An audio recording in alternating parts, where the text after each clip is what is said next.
stay here for too long and get out just because of how, wow, just the internet, don't have much in here. I'm even connected to the Wi-Fi, still struggling. Can't get my preview to play either, but I think we're okay. I think our video and audio is alright.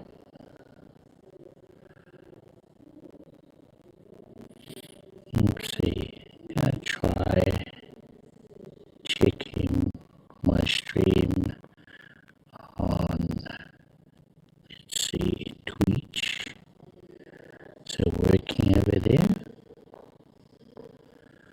Let's have a look.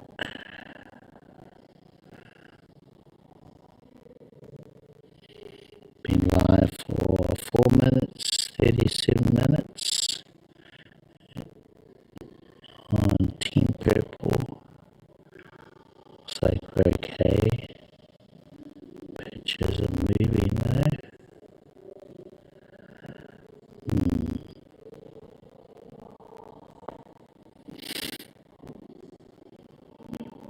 I think it's a sign that we should, oh yeah, bit choppy, just a bit choppy.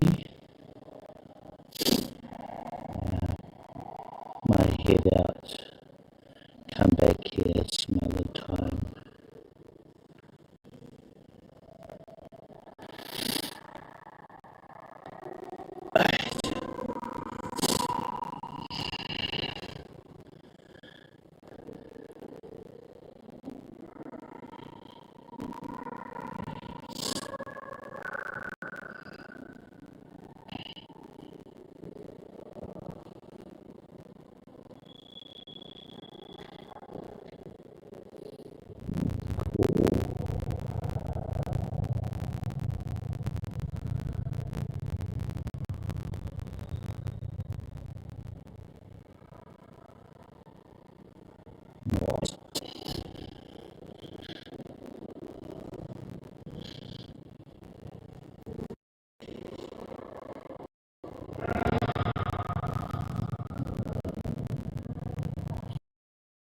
Hi everyone, welcome to the second video in a series where we'll be covering everything you need to know about IRL live streaming.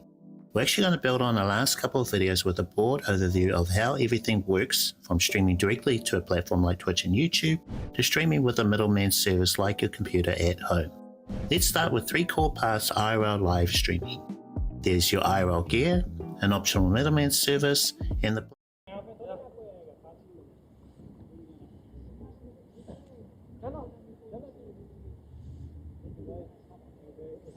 Welcome back. Usually the chat command Moblin stream stop, wait, Moblin stream start fixes things, video and audio, in particular the audio. And we sound okay, we sound good now. I've got the Kick app playing my preview, so I know we're working over there now, so I'm not sure what happened at the beginning. Let's have a look, check in the chat. Hi everyone, how's it going?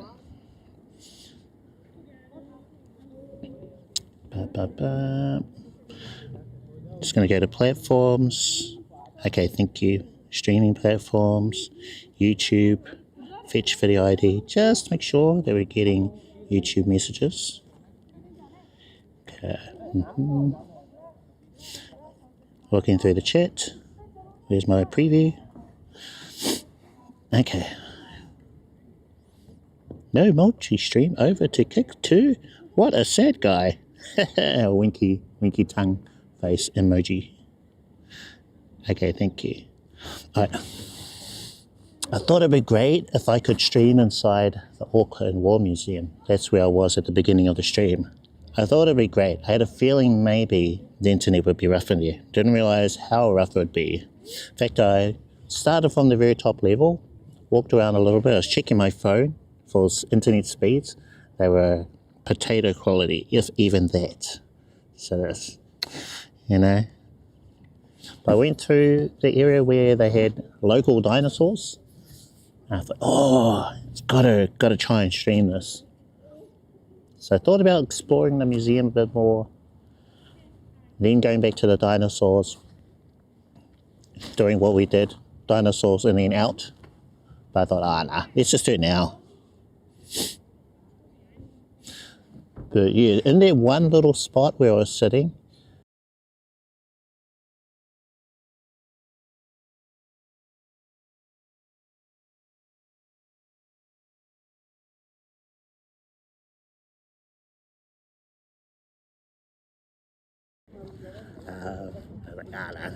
let's try it. RTMP disconnected, connecting to DJi device A4M7. I might have to redo my RTMP.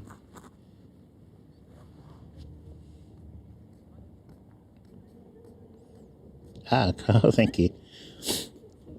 I think we were having this issue the other day, and that's because I installed an update in Moblin. Apparently, the recommendation was to export your settings before installing the update and then re-import them. You'll be okay. I'm thinking I have to do the same thing. Well, since I've already started streaming, I'm going to have to redo my RTMP server. So basically, it's disconnecting and then reconnecting the RTMP. Kind of annoying. Alright, back to the chat. So we'll wait it out a bit to see if it was just that one time.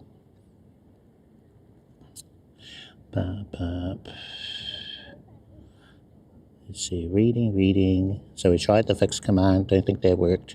We had to do the Moblin stream stop start trick, and that worked. So speeds look okay when we returned from BRB. So it's fine now, thank you, Shiz. Great work, thank you. Nomadic. Shiz, man, that would have been nice to see in it. Yeah, it would have been, eh? And it's really pretty. They've done it up. They've done so much stuff to it. Come on, preview. Chop, chop. Would love to. There's certain areas as well would have loved to have shared with you guys, but don't know. They do have Wi-Fi there, public Wi-Fi that you could connect to, and it was better. That's how I was able to stream like I did, where the dinosaur part is. Without that Wi-Fi, it was like a no-go. So basically, to explain what I did, I have the cellular of the iPhone. That wasn't doing much for the stream. I also had the Wi-Fi of the Mudi 7. That wasn't doing much either. But the Mudi 7, just like the Slate 7, it has a mode called Repeater. And that's where it can connect to the Wi-Fi of somebody else. So basically, it's going to pick whatever's stronger. 5G, no good. 4G, no good. For the Mudi 7, so it chose the Wi-Fi, public Wi-Fi of what was here. But I think there's only certain areas that the public Wi-Fi was okay, not like the whole place. Because I've been to museums before, like in Seoul, and we were fine, you know, we could go in and out of different places. But yeah, you know. I reckon they had another Wi-Fi there where you needed a password. So maybe that was for staff and for perhaps museum members where they'll have much faster speeds, that kind of thing. Also the Wi-Fi was 2.4 gigahertz. It wasn't 5 gigahertz, which would have been much better for the stream. But you know, everyone who knew about the Wi-Fi would have connected to it. There are quite a few kids. Quite a few adults all connecting to the Wi-Fi.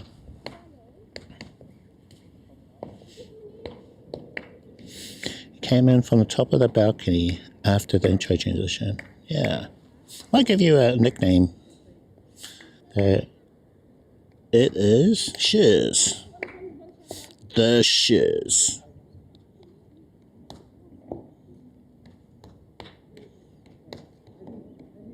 There we go. Sold it. Anyway, that was the Auckland Museum part of the stream, folks. Hopefully you enjoyed it. Would have loved to have shared more with you, but unfortunately, internet be interneting. Or rather, internet not be interneting. Because the internet was so rough in there. I think all the modems, all the things are on overdrive. So the batteries and whatnot, they're all quite low right now. Trying to get internet for us. Do I need to plug the iPhone in? Because usually all my gear would last much longer. The battery health and everything would be a lot higher. But we're already like 40% on the iPhone.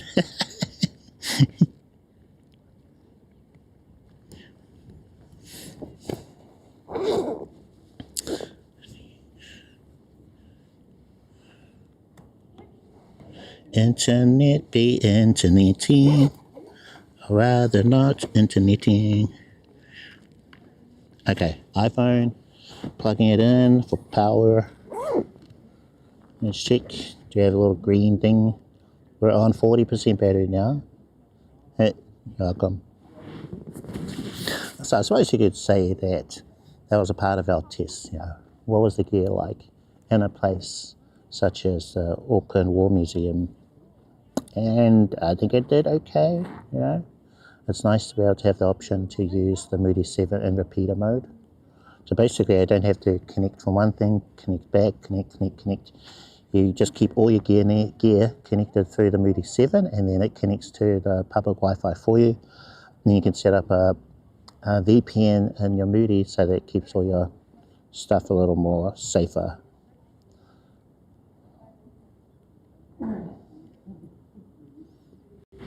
So maybe we'll head from here down to the Wintergardens. We've been there a few times. Oh, hold on. Now that our internet's okay, I'll try and share some photos that I took while I was in there.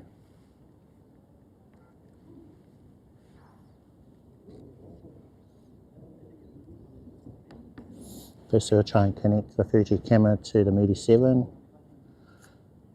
Now it's been fine connecting before, but I wonder. Got a red light.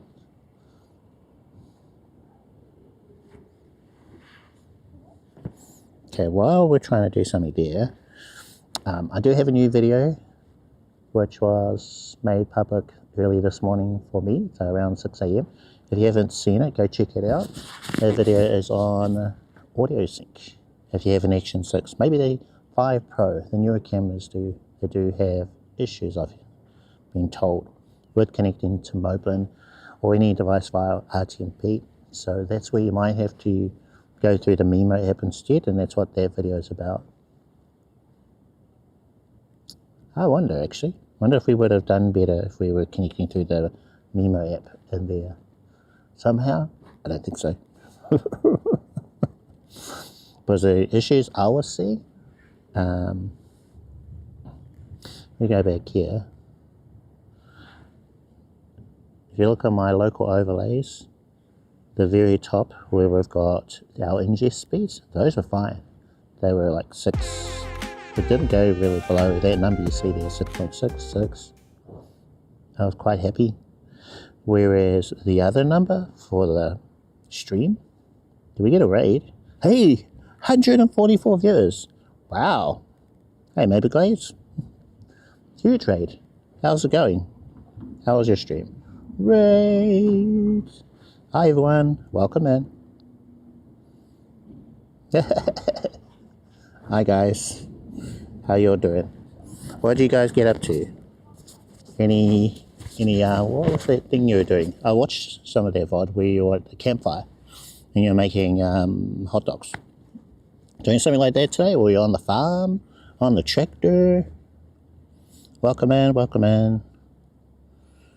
Hi everyone, thank you for the follows, appreciate you. Wow, doing good, Maple guys. It'll be, what do you call it, partner in no time, right?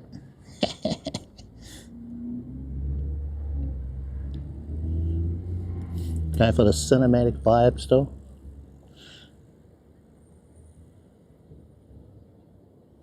Oh yeah, oh great, awesome.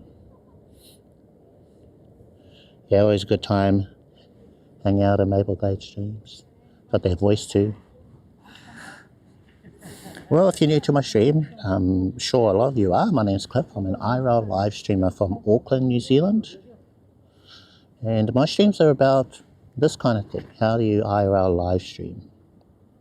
So if that's something you thought about, maybe going on a holiday, a trip somewhere, you'd like to share that trip with others, then I can help with that. So I've gone through a lot of ups and downs with this sort of thing. Yeah, been good times. Okay, out seeding and fertilizing on the farm. Pretty much farmers now.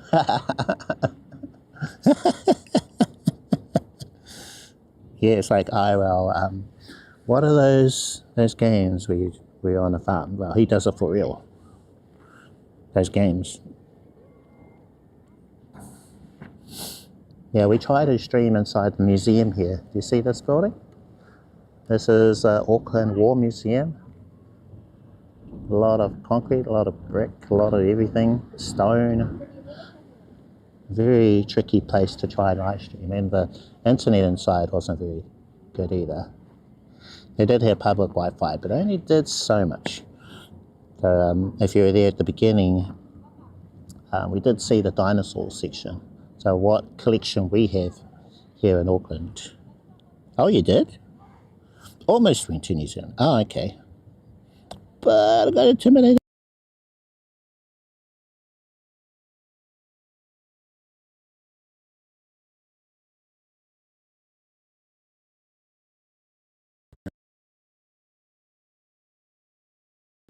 Yeah. So especially a short notice, that'd be really tricky, eh? What? Another disconnect with the action camera. I think I have to redo it.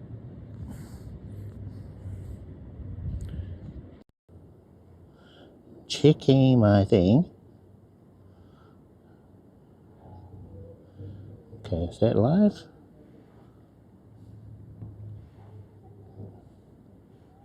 Well, hopefully you get to come back this way eventually, with more time to fill in all the paperwork and everything. It's a really pretty place. Yeah. Oh, yeah. Okay, watching the preview. So I did cut out there. Thank you for the follow.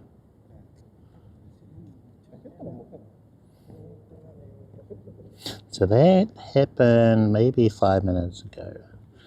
I'm gonna wait it out a little bit. Wait it out, and then I will I'll fix it. But yeah, they can wait for a little bit. Just note that the camera might cut out like it just did. Has been playing up a bit. What kind of stuff were there? Wait, where was it? So that's to Ari Babari. Why? Ari? Almost went. Intimidated by paperwork, yeah. Hopefully you get to come back. Yeah, pretty place. Very green. People were friendly enough, friendly enough.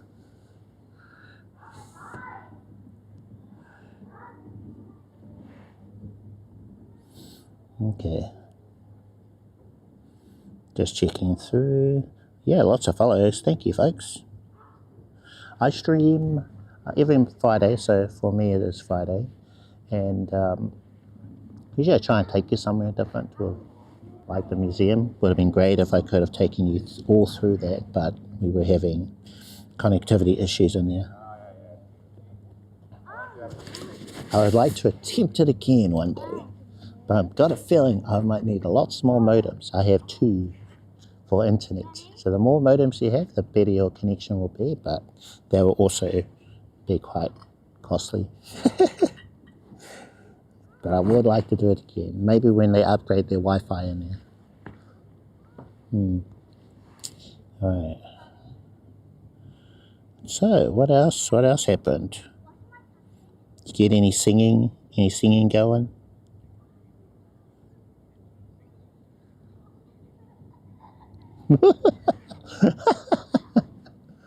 Yeah, funny, eh? We're so close, and our cultures are very similar. We like to tease each other often as well. I suppose much like Canada and the US, got that sibling rivalry thing. But when it comes to the animals, they're quite very, very different. They got everything possibly dangerous in Australia: snakes, crocodiles, spiders. Everything wants to kill you there. Whereas here we've got nothing like that. Nothing. No snakes, no spiders. We've got songbirds. We've got a native lizard here and there, but yeah, quite the opposite of our Aussie neighbours. I mean, about the paperwork, how is it different? Yeah, interesting, I'd like to know that. How is it different? And why did my TTS stop working? TTS, why did you stop working? Joys of IRL. Maybe I'll take you through the Domain Wintergardens. Shiz, sweet ass. Oh yeah, Maple. Direct into an ad. Oh, okay. All good, all good. Had to quickly run out of the tractor to do stuff. Yeah, hey, it's all good. I understand. Yeah, you got your hands full when you're trying to stream, and then when you raid someone, sometimes it's hard to get into the chat and stuff. But yeah, all good, no worries. How have you been, Maple? You been good? Or are you still busy? If you have to go, sweet as. How scary things in Australia. That's funny. Paperwork, yeah, curious about that. So certain travel visas needed approval longer than what I had planned. I will go there. Awesome. Well, hopefully you enjoy your trip when you eventually come this way. Okay, I caught that one. Right. I will visit. Well, do your research. Places you'd like to go, things you'd like to see. A very popular one is Hobbiton, which is south of Auckland. Not that far, like a couple hours drive. You can catch a bus, various things like that. They have tours and whatnot. Those invitations, yeah. Okay, so one moment, folks. I'm just going to find out what happened to my kick player. I need to be able to preview the audio, make sure that the mic is working, things like that. Yeah.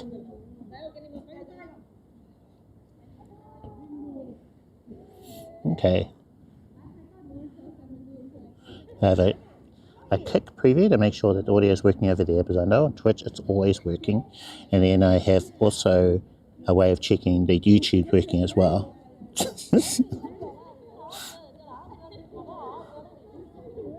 Okay, alright. I think I need to reduce the resolution so it's not chewing through as much bandwidth. Okay, audio's okay, I think. Video looks good. Sweet.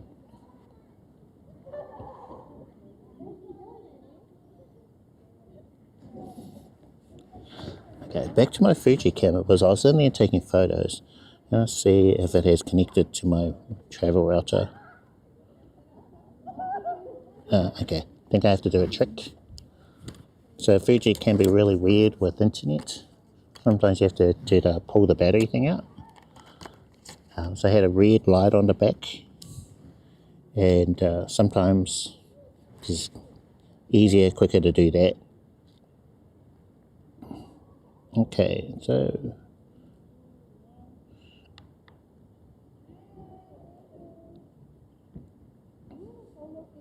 okay, red green light, flashing, blinking. Alright, okay, so that looks okay. Select the file type, just make sure that it's going to send the correct type of photos. So I want to transfer photo. What? I was going, whoa, what was that? Oh, I didn't take any dinosaur photos. Okay.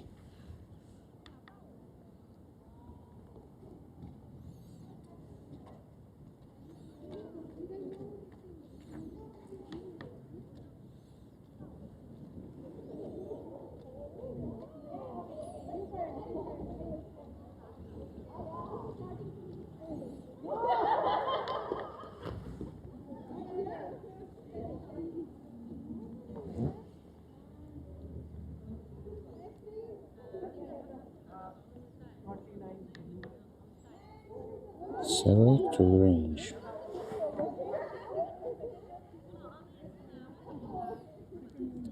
Oh, nice. Wow. What an occasion. Online only. For over 10 years you've known your friend. Lives here. Might go there for the wedding. Do you know what part of New Zealand? What time of year that would be? Because around now it's quite cool. A bit frosty.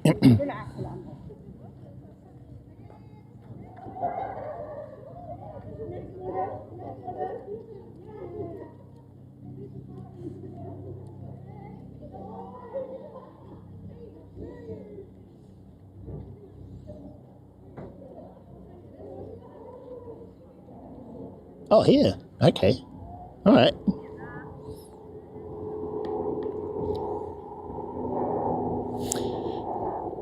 Well, I'm transferring something. 4 photos. I think it was the photos that I took inside of the...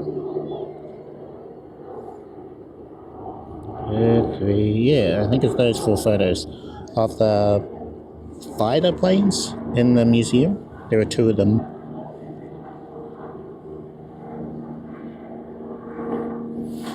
So the camera is transferring those photos over the internet and then should magically, fingers crossed, pop up on stream for you folks. And if that's working, then I'll be able to head down to the Winter Gardens, take some flower photos in there.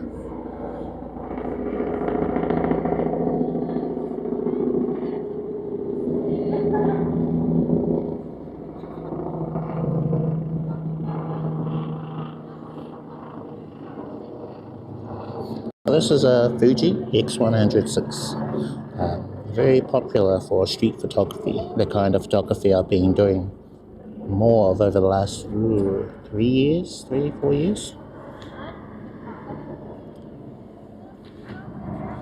During one of my lives, we went into a local camera store and I asked if I could have a look at the 5, which was out back then. Fell in love with that camera, but then they quickly... I don't know why so many people love it. Well, it's a pretty camera. Yeah, very pretty. And this one came out not too long after that. I went, oh, you know what? I like that camera so much. Just how it feels in the hands. You know, the way you can look through the viewfinder. Yeah. Big fan.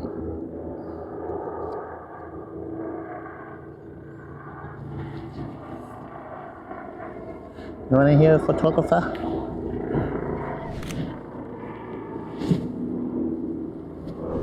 Okay.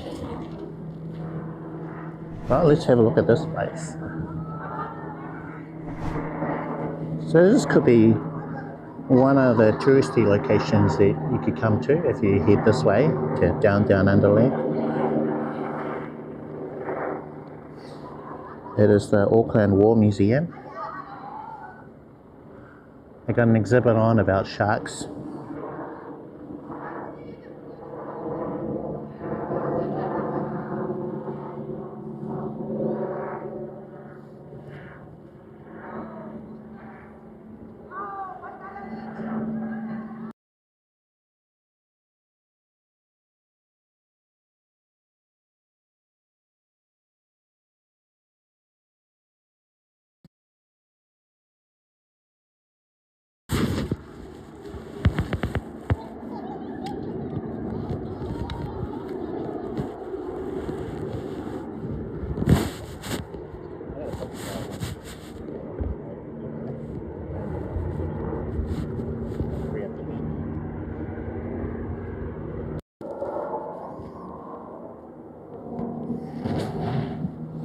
Did the camera restart again? I think it did.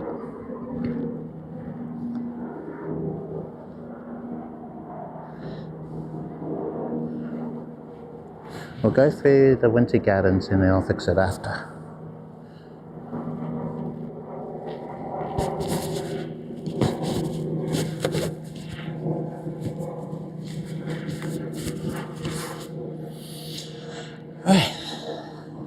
ready, go for a little walk. So goodbye Auckland Museum. Gonna leave here and then head down to... Oh, I'm not bonded. Why am I not bonded? I've only got one connection.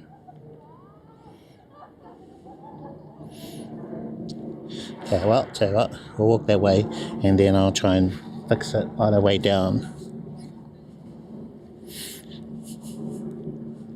He lives there in Auckland. There's this term called, is it 6 degrees of separation? I probably know your friend.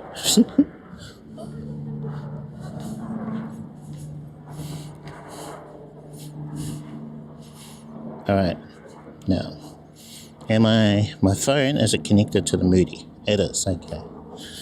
So, should have a bonded connection. This is Auckland Domain. They have a lot of events here, like Christmas in a Park, which we were at a couple of months ago. Lots of local performers. Yeah, it's a good time for everybody.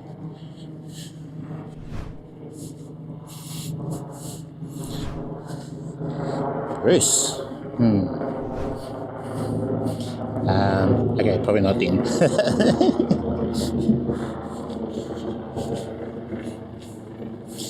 But I probably know someone that knows him.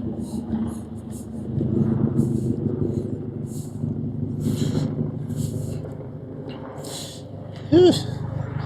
Lovely day. Sun's out. What's the weather?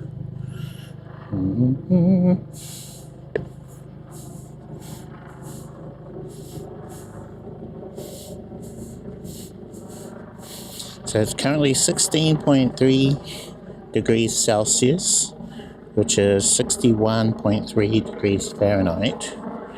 Overcast. Not that bad. There's some blue peeking through the clouds, like that way.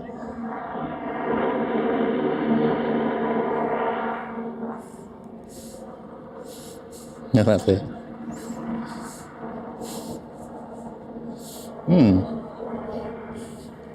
It was actually really nice weather.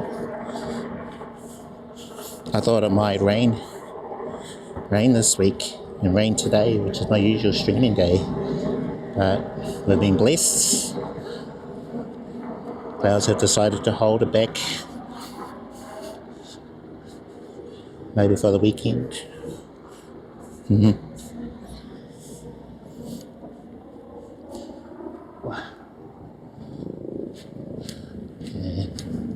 So there's some gardens up ahead, so I'm taking photos.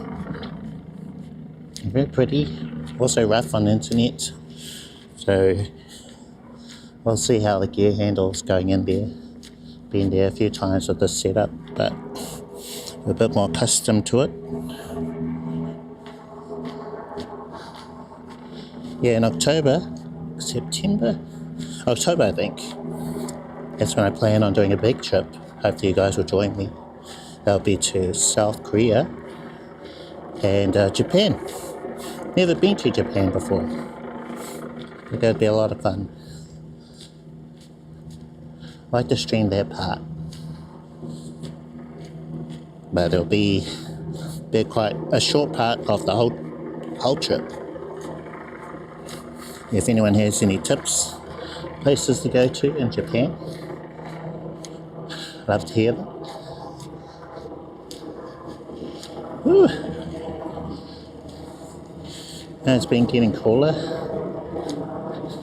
so I've been wearing more layers, but this is probably one of those days where I don't need all the extra layers.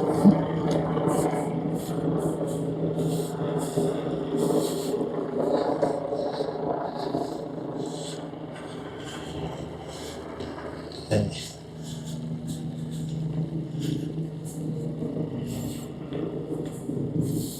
If I can get my preview going. The preview keeps dying on me. I'm going to try the Twitch player instead.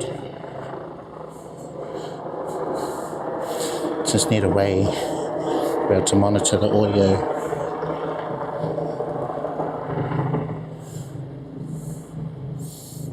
Okay, so this is the Wintergardens. Yeah, check the stream, monitor the audio. Okay.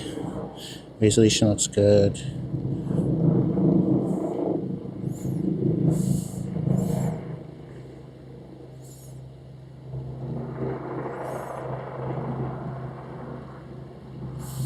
It's going to turn our preview back on. Not a preview, our screen share, so you can see what's happening. Okay, that looks okay. Got our numbers.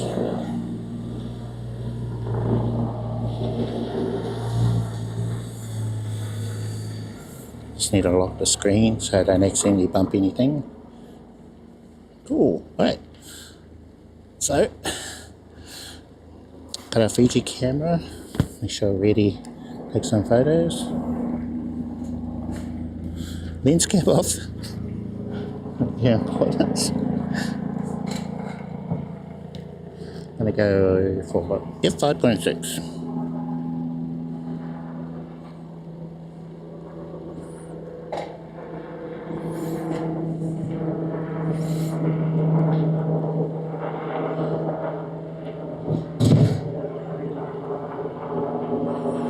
And I think for our film sim, gonna go with the healthier.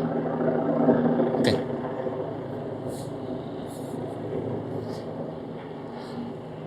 Let's go.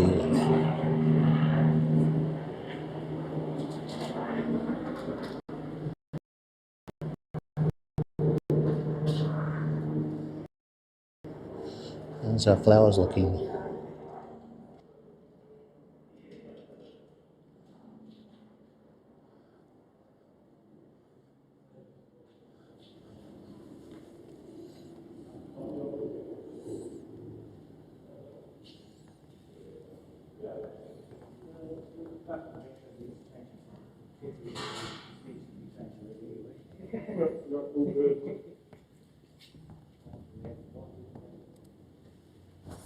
Okay, call that a test photo.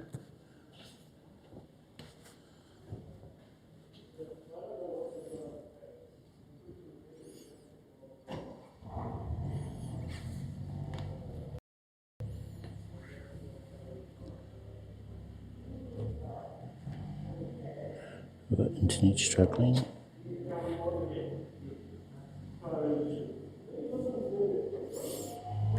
Cover it a little bit.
Got 3 photos of the queue.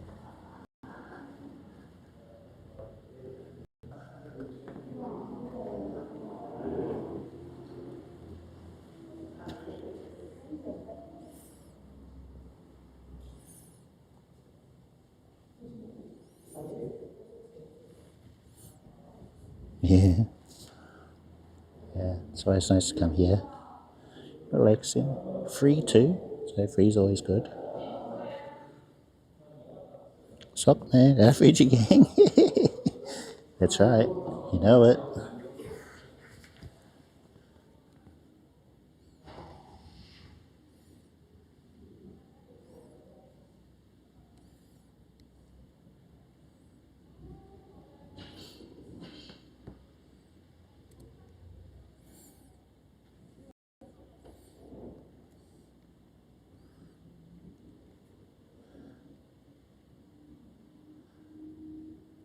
Might be connected to the 2.4 gigahertz band. of the Mudi. It's just going to take longer for the photos to come through. So it seems to be, I like to keep out.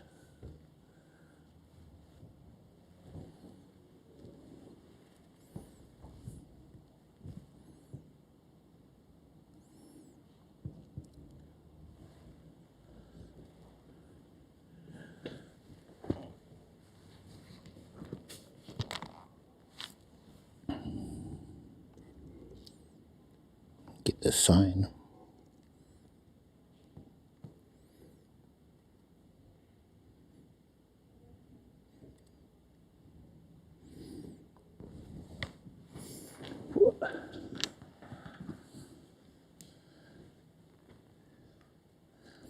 Okay, let's see if I can change the selected the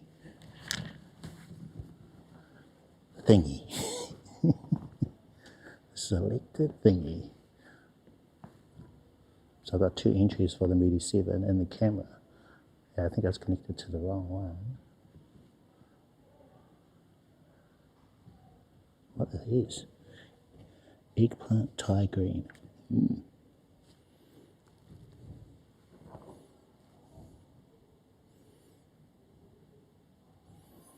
Wow, 250. 1.4. A little bit better.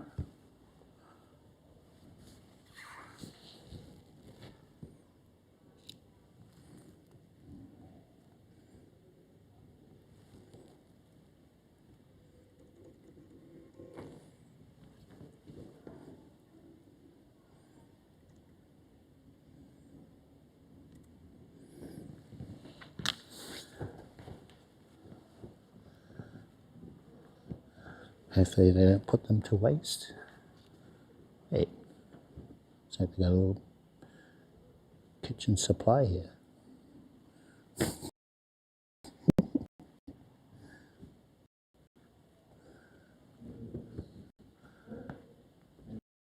Isn't that rhubarb? Also rhubarb. So you've got eggplant here. It looks like rhubarb.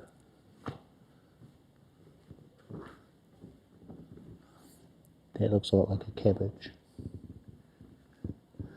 Wait. Is that sage?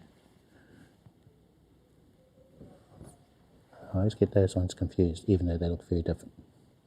Or, what's that other? I know, I need an app. It's going to tell me what plant that is.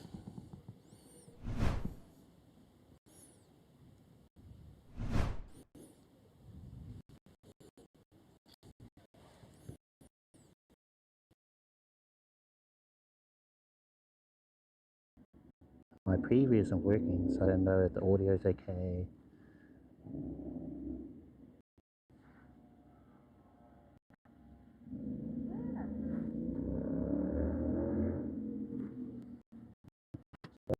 So I'm using the preview to stream. It's not loading. So I'm just waiting for it to start working again.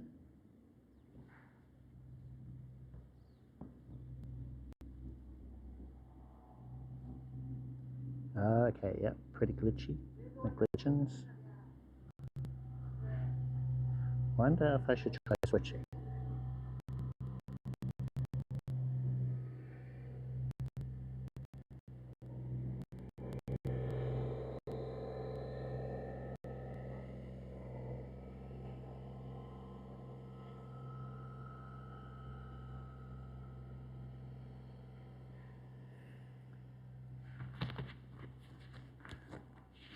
I try switching to port forwarding. I wonder if it's a connection between.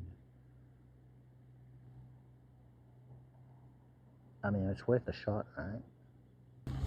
Okay, how about now? Howdy.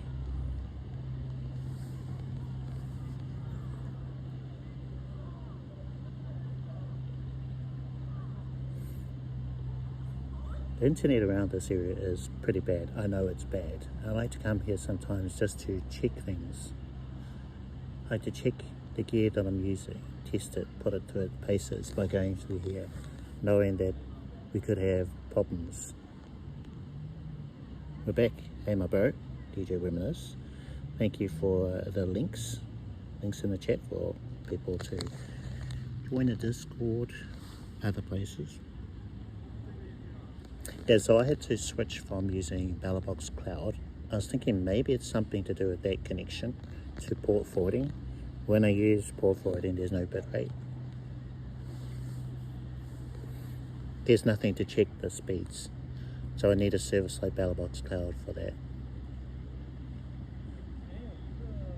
So we just have to eyeball it. If it's good, then it's good. If it's lots of grey screen, if it's struggling, that means we've got bad bitrate. Or by screen sharing. I'm thinking when I was in the Wintergardens there, it was a combination of things. So it was the internet struggling, my phone trying to find internet, and I think that causes overheating. I've got the power cable plugged in, which I'm just going to leave in. So there's that as well, even though I didn't get a red fire icon. What else? So bad internet. Bad internet's the main one.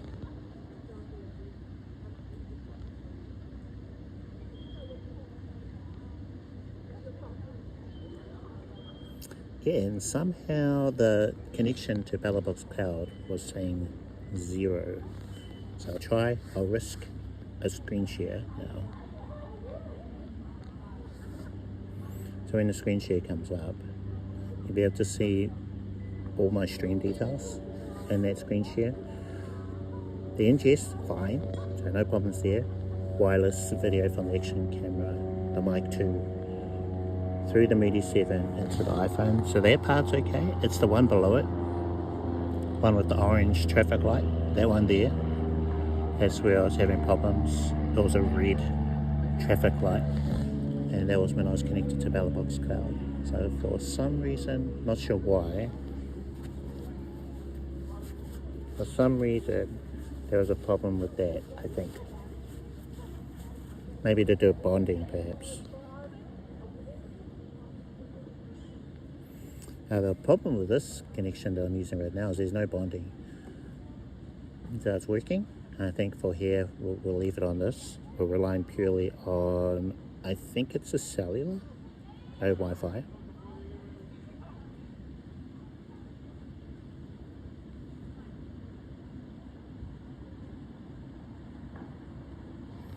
Did any of those photos come through? Oh, got a red traffic icon. Red, orange, 2 megabits. So ideally that would be 6. That's where we'd want that number to be. But at around 2 and 3. So I have one connection at the moment. If we could bond, then we would have 2. I wonder if we switch back again, be okay. 250, 300, 500. Well, it's probably not having to do much to send the stream out of the iPhone, because a lot of what's happening in the background isn't changing. So maybe that's helping. Doesn't need that much bitrate. I prefer if it was at 6 because then it'd be better quality.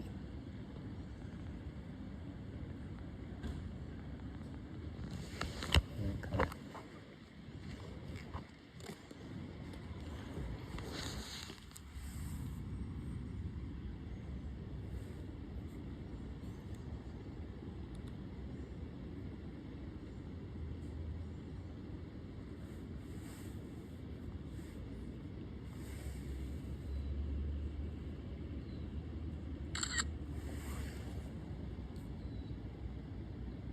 Keep this photo on.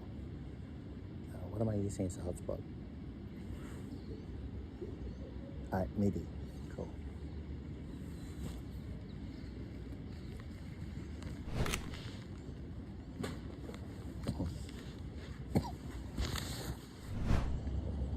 Okay, that one came through.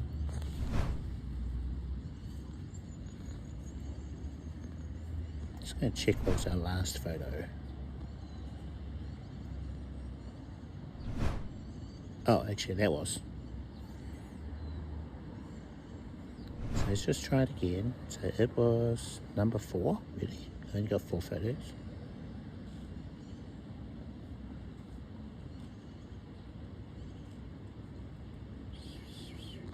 Wait, am I not logged into something? One moment.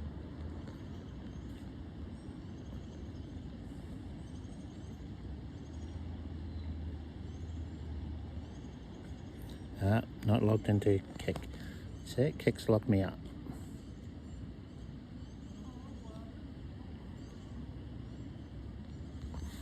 Okay.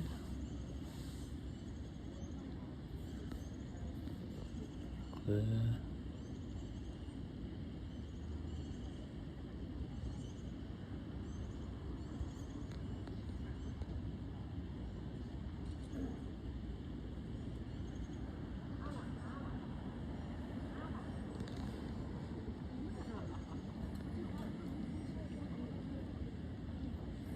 One moment, folks.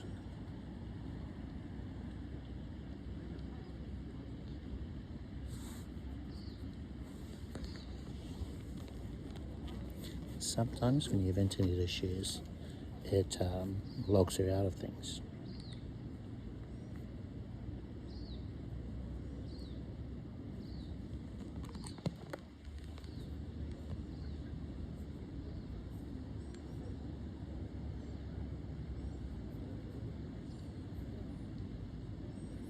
Okay, log back into Kik. Not logged into YouTube either.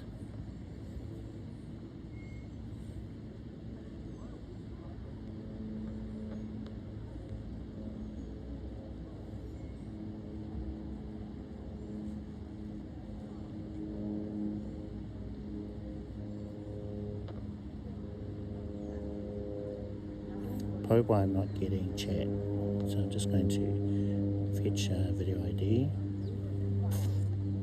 channel handle, Cliff creates.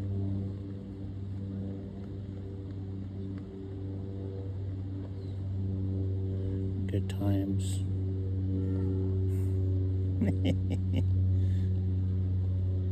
Failed to fetch video ID. Okay, try that again. Okay. Alright, so if you typed a message, I haven't replied to you, and if you could please retype the message.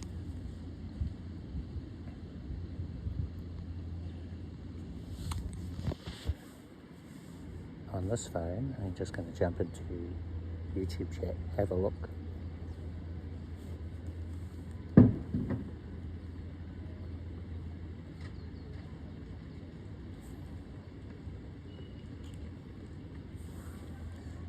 Okay, I think we're okay. So I need to sort it by all messages. Fuji game, camera stat. Oh yeah, I caught those, so we're okay there.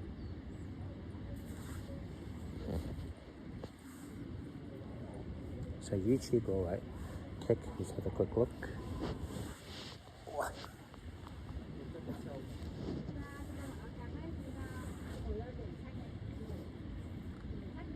Channel, chat.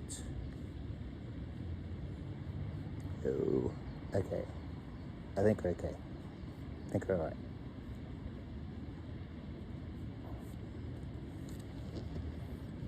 Oh, hold on. And Twitch. In case we missed some messages there too. We're at that big raid. Thank you, Maple Grades, again for the raid. Appreciate you. Yo. You're back, that's better. Okay, so we tried some commands using port forwarding at the moment. Going back a little bit further. Oh, the internet's working in this spot. Oh, it's as far back as it goes. So it doesn't go much further back than one of my photos. Oh, yeah? Thank you, my bro, for the resub. Appreciate you.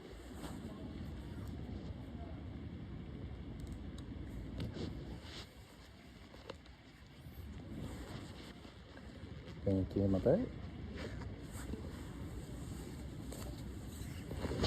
Okay. I think we're good again. For now. I want to go back into the southern lighthouse. What do you call it? Not lighthouse. Garden. This other building. Glass house. Glass house?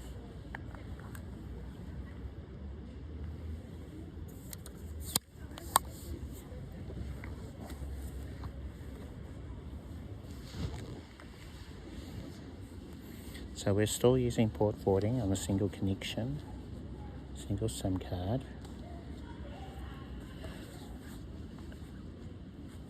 Might switch back to Belabox once we're away from here.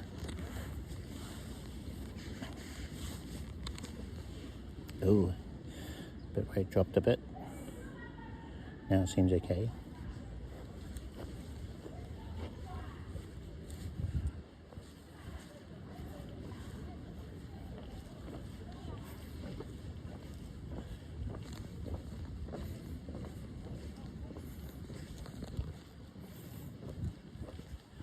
Keeping an eye on things. I'm going to turn off the screen from.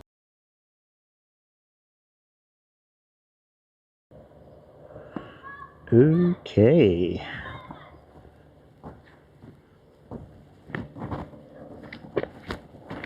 Now there are times when I'll see inside a Moblin that the stream is struggling.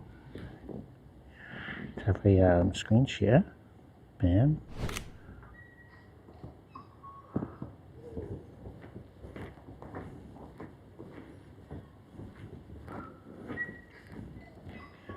Now I've got no red traffic lights in Moblin. So whereas before, where it says 6 megabits, that's the stream to Belabox, there was a red colour for the bitrate. So when it started playing up a little while ago, it was on red and it never really recovered. What I ended up doing just then, this is for anyone who encounters a similar issue.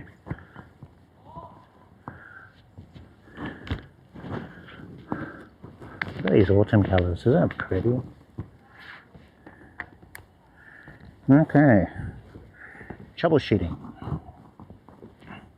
So I just entered the stream, stopped it, swiped out of Moblin fully, then I went to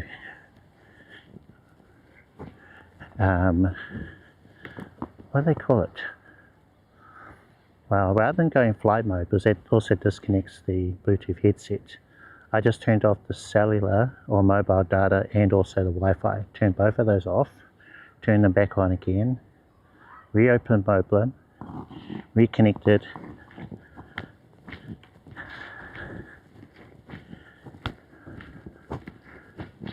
yeah, started stream, and it seemed to rejig things so that it wasn't broken. It's really weird. It happens in places where there's rough internet. We'll start doing stuff like that and I won't be able to recover out of the bad internet. So I'll just keep saying, alright, for example, microphone. So today, for some reason, the microphone keeps getting caught up in everything.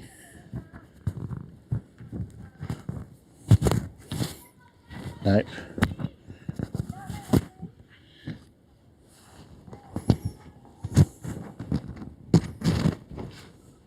I think it's just got the camera strap, so where the microphone would normally be here, it's been getting stuck under here.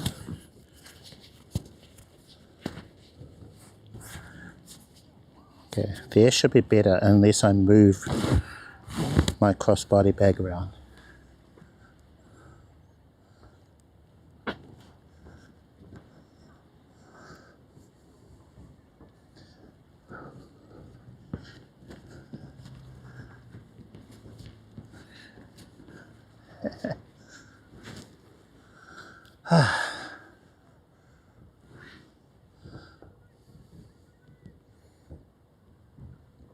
iPhone feels warm.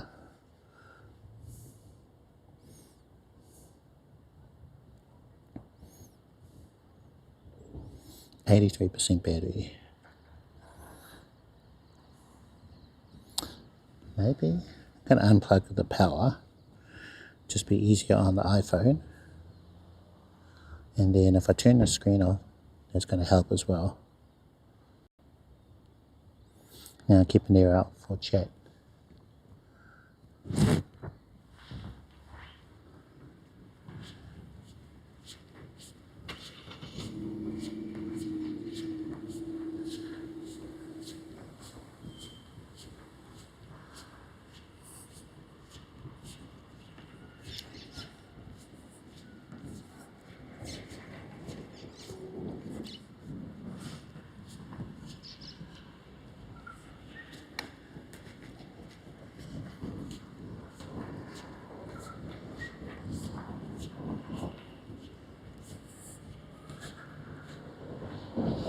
Auckland Domain.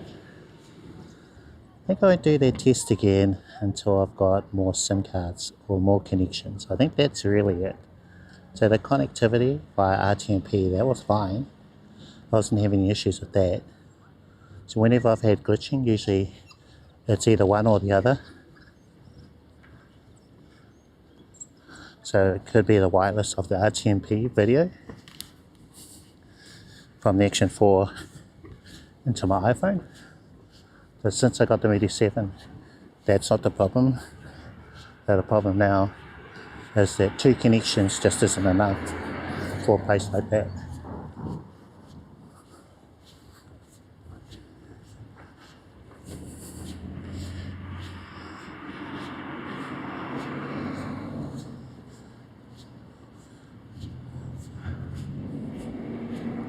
So we started the stream off in the Auckland Museum. Struggled hard in there as well, but I mean, it was kind of expected with all the stone, brick, concrete.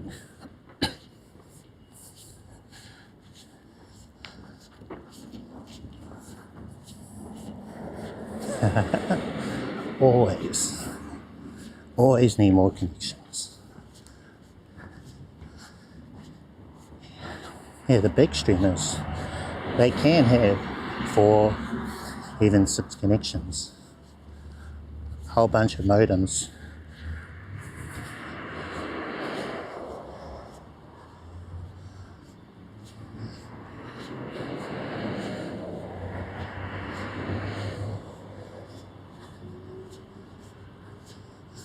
Whereas with what I've got, I could add a 3rd one if I could somehow get an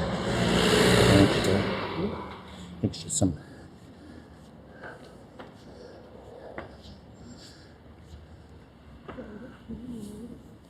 Yeah, we've got the iPhone, that's 1. Mudi 7, that's 2nd. And I have the S23 Ultra, so that could be a 3rd. I think it'd be better to have multiple SIMs on different providers rather than all of them on one.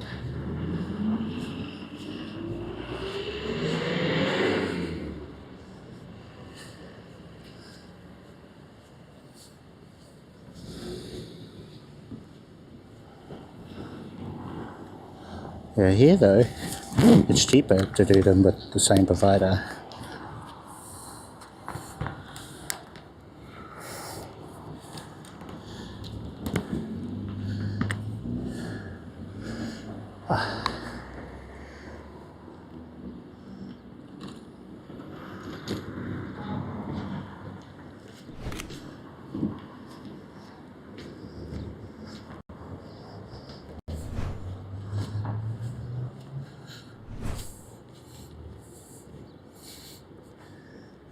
So I can do 3. I need to buy another another subscription and device for another hotspot. For number 4, debating on it. Starlink for the rear. Oh yeah, true. Yeah.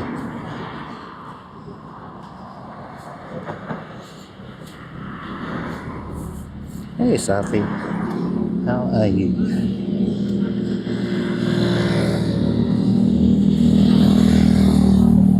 And thanks. Thank you.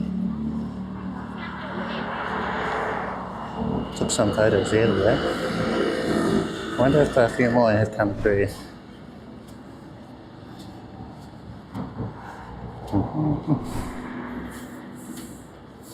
Number 10, okay.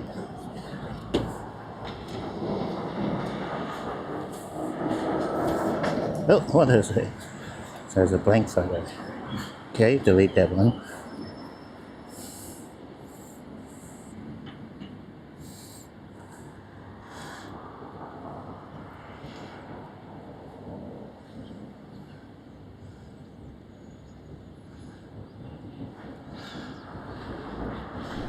Okay, so what was number 9?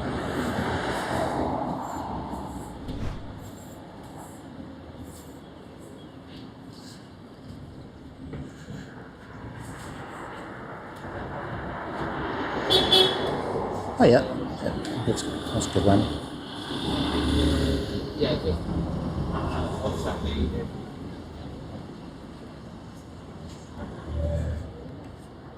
Thompson might be a bit much there.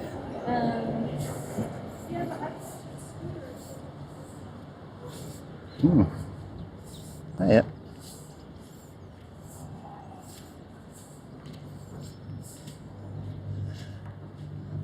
Thank you.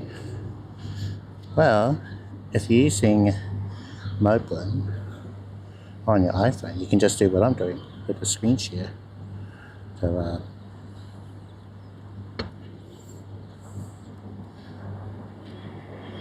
So that there, that's a screen share inside Moblin. So you could just do that. Now I'm sharing Moblin, but there could be something else, you know. It could be a web page, could be your Photos app.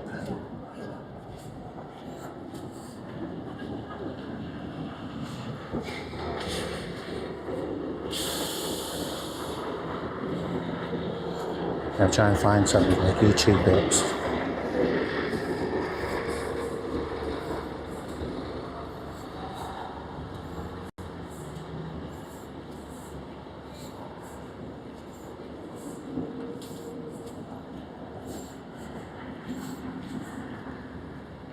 So yeah, you could do something like this. You're looking at maybe your YouTube channel, Discord, whatever.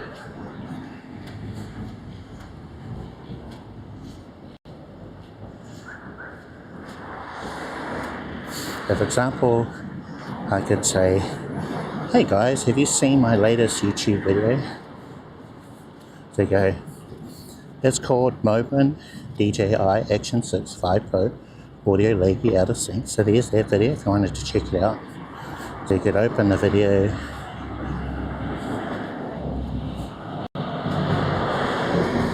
You know, so you could do something like that.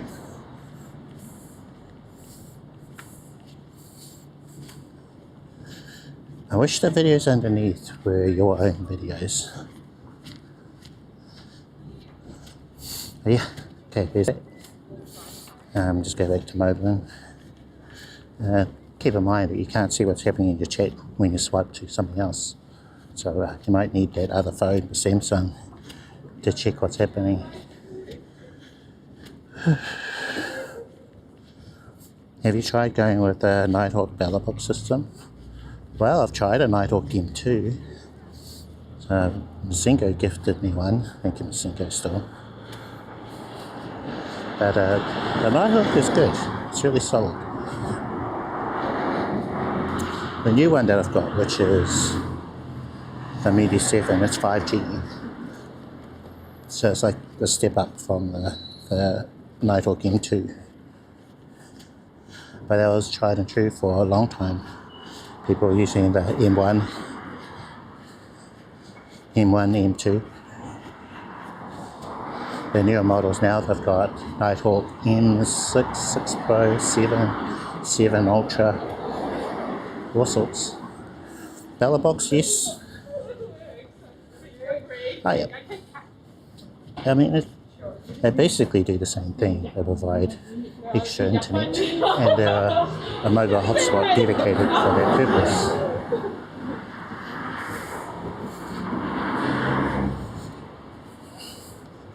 And here, Belabox, we've got the Orange Wi-Fi Plus.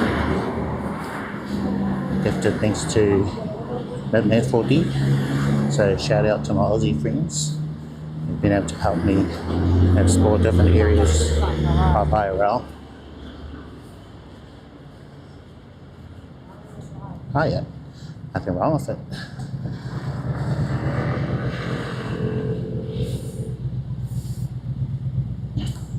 What I like about this setup I'm using is, let's see, it's a lot smaller. So I could stream with just my iPhone. So, example, minimum gear, I could have Action 4 iPhone. My iPhone's too old to be a mobile hotspot. But let's say if I had a 17 Pro Max, then I could just have the iPhone and the Action camera, that's it. You know, that would be it, nothing else, no batteries. It'd be quite a short stream, but you know, that's all you'd need. Whereas with the Belabox, you've got the Orange Wi-Fi Plus, got a battery bank to power it, got all these extra things, you know, all these extra things you'd need to go with Orange Wi-Fi Plus. Okay, so you've got the orange, oh yeah, the same. Only thing that I'm slightly on is now that the Orange Wi-Fi Plus is like to have a stereo mic that's separate from the HDMI connector. Well, you can do that. The risk is your audio won't be in sync. Sometimes the audio can drift. They'll go out of sync over time, so it might be okay at first if you put in a delay of, let's say, 200 milliseconds. Might be okay. Then after a while, say an hour, 2 hours later, whatever, they won't be in sync anymore. So you have to keep fiddling around with it.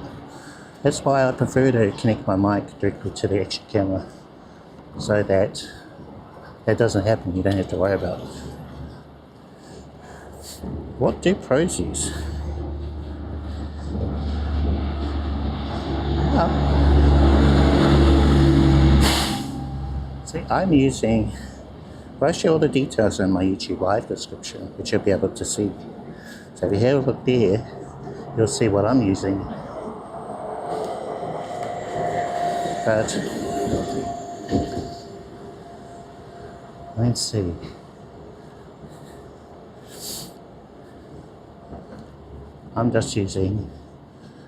Today I'm just using one thing, but I often alternate to other things. So sometimes I'll bring out the Orange Wi-Fi Plus if there's something specific I want to test.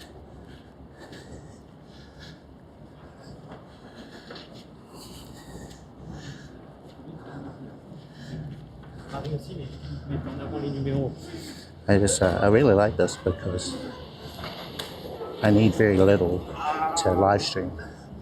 The only problem is at the moment, wireless connectivity can have interference, like glitching and stuff. You'll get more of that versus cabled setup. So those tend to be more reliable. A Belabox, for example, if you have everything connected via cables, but you know, they all have their pros and cons. Would you stream Moblin to SRT? GS streamer pipeline on the Belabox? I don't know what the G streamer is, pipeline. I don't know what that is. But I mean, Moblin to SRT. So I would stream from Moblin straight to Belabox Cloud if you're using Belabox. Why you Android only reboot?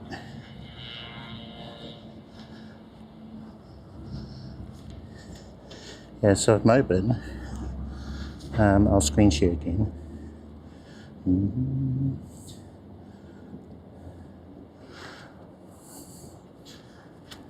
Okay, in Moblin I am bonding because I'm streaming to Belabox Cloud.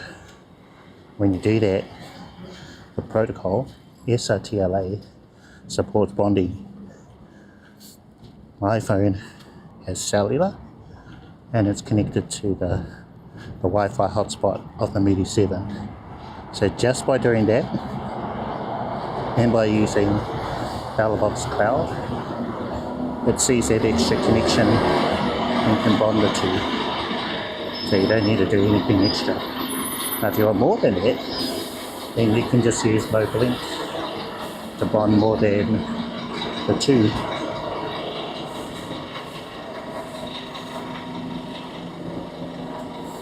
We have iPhones, plural. Oh yeah. So for example, let's see, iPhone could be connected to, say, Nighthawk M2, Slate 7 hotspot. And then all your iPhones are connected to the hotspot. They have Moblin installed on them, and then you could bond all those connections. So Moblin supports up to 16 if you've got that many. I would say most people probably have 2 or 3, maybe 4.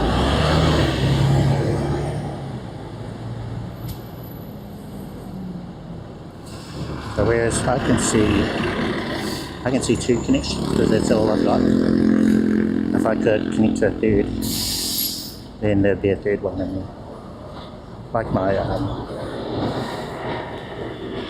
let me find it.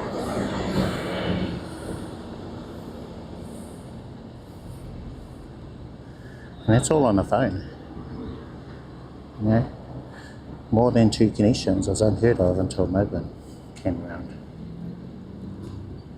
There's my Ultra. Okay.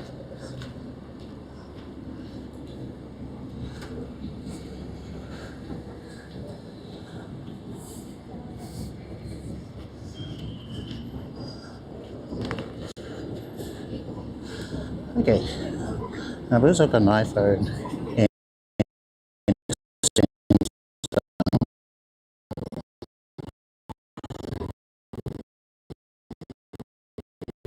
Samsung has I could use this all I have to do is connect this to the hotspot, which would be the so this would be, what was I going to say? Card, if I had to spare one, that would go in. So I'd have 3 connections bonded in the iPhone and Moblin.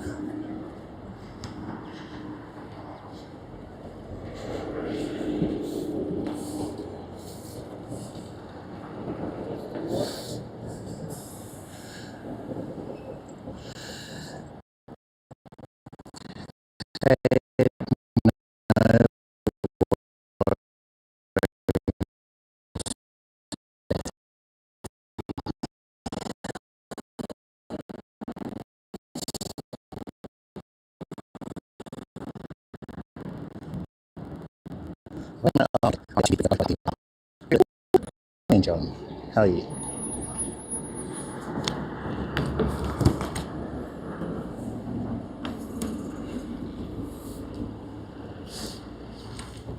That's good. We've just been putting together through various tests, checking the steps. We're on 6,000 something steps. Might get to 10,000 by the end of the day. How are you?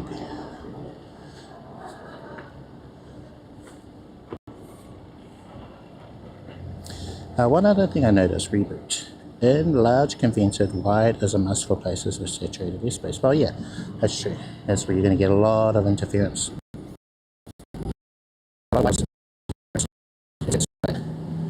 like Expo Hall, everyone there is using Wi-Fi, so them having one tiny device is a limiting factor indeed, yeah. So that's where you'd want to change up your setup. You also find that your gear will get a lot hotter when you're struggling for internet. So that's what I was finding when I was in the museum, burning through more battery. Activity was struggling, so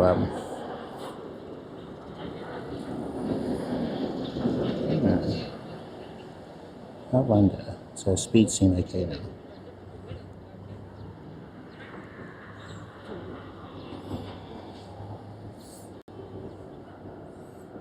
Could be my phone was just doing too much stuff.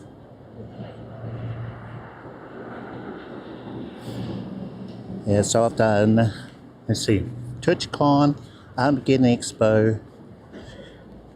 There's a local thing here. What's it called? Yeah, there was a local event that I went to. I had my Belabox and it crashed.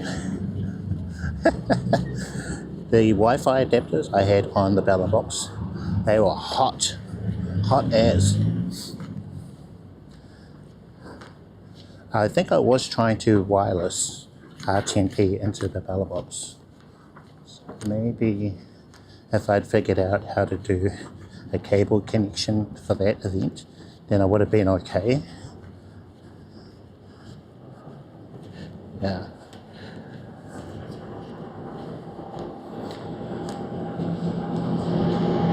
Yeah, because I've tried a number of ways of connecting the Action camera to the Orange Pi.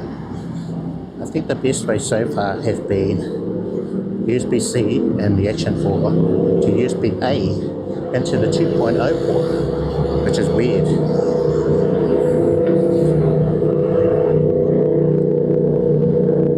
I wouldn't have thought that would have performed very well like it did.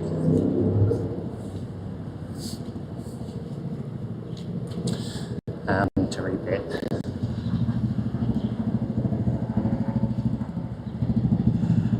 Do you bathe? Have OBS in PC or online? I can use either. Hi Nourish, how are you? Today I've got the self-hosted OBS. It's in the title.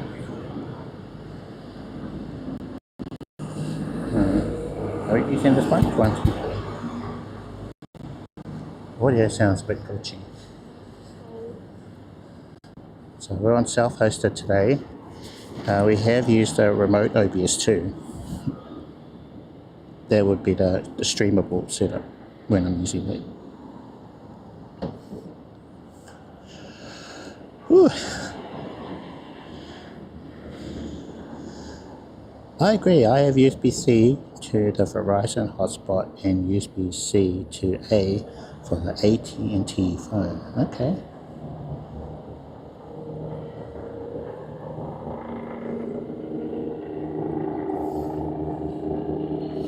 Yeah, so I found that the Action 4 seemed to work okay when I had USB-C in the Action 4 to USB-A into the Orange Pi 5 Plus.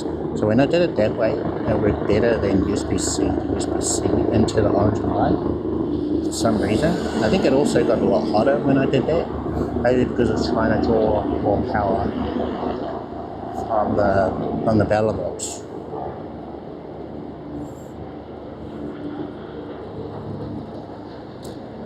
I was worried about battery drain if it was, because when I used C to C into the Bella, it was drawing power from the.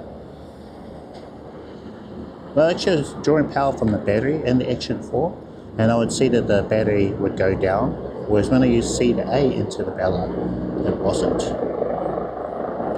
So maybe it just wasn't charging through the C cable, and instead just using the camera as a webcam. Whereas when I think I used C to C, I was webcam mode plus drawing power. Something like that. They were different. Which OBS is better? The one in PC or the one on online? Depends. So that depends on what kind of live streaming you do. and your specific needs.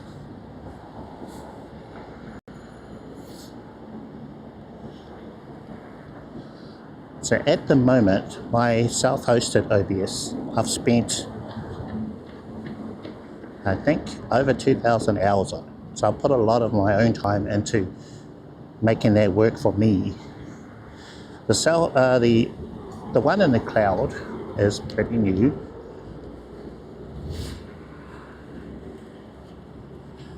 It can do a lot of what my one can do, but also there's a few things that it can't do at the moment.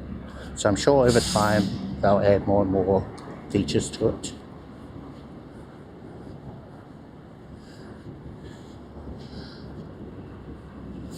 Yeah, what I like about the people I'm working with is they're just rolling out updates. They're not laying back, taking a day off, or at least it doesn't seem like it. When I hear from them, they say, "Ooh, Cliff, we've got this thing we're working on." And like, "Oh, wow, really? Cool." Like a lot of the things I didn't think would come until maybe months, years later, they're rolling them out. They're coming. So I find it very exciting seeing what they're doing, the improvements from day one to where they'll be in a couple of weeks and months from now.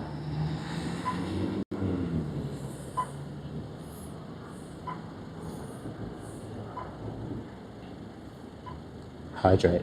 Oh, you know what? That is a great idea. I do need a hydrate. There's nothing around here though, and my little baby bag can't fit water in it. I'm quite thirsty. Thank you for the redemption.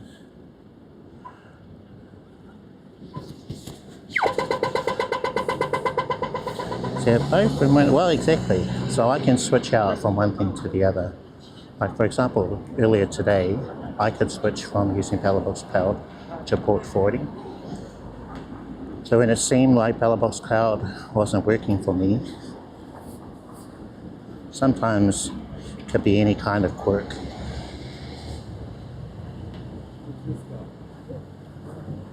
Yeah, you don't know sometimes why one thing is working, so you just try whatever.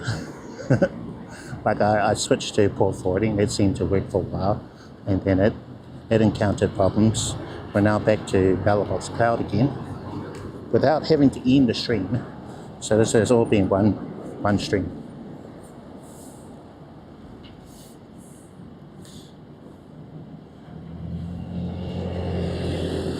I think I need to redo the RTMP. I installed the latest update from Moblin. I've got a feeling that it broke the RTMP servers. So when I streamed on Wednesday, the Pocket 3 was cutting out. So I might grab a seat over here something and then just delete the existing RTMP server for Action 4, create a new one.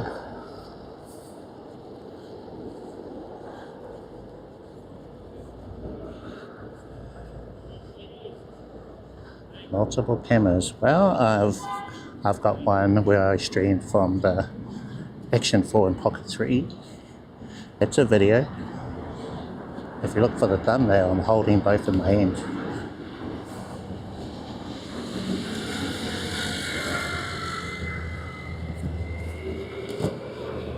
What were you wanting to do? Was it about trying to sync them up? Because I don't have that. And that video is about how to connect them. I think through the hotspot, which was I think it was a Slate 7 in that video. Yeah, have a look.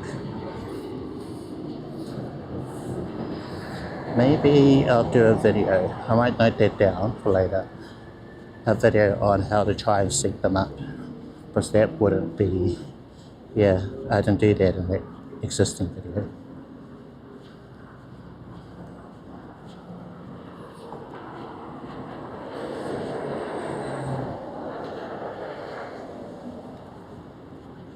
Self-hosted. Did you mean that with NPC or online? I have to look back on some of these messages. I think I missed it. Let's have a seat.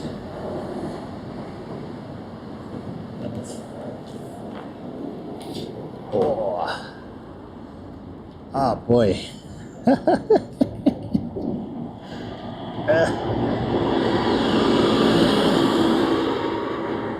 Oh man.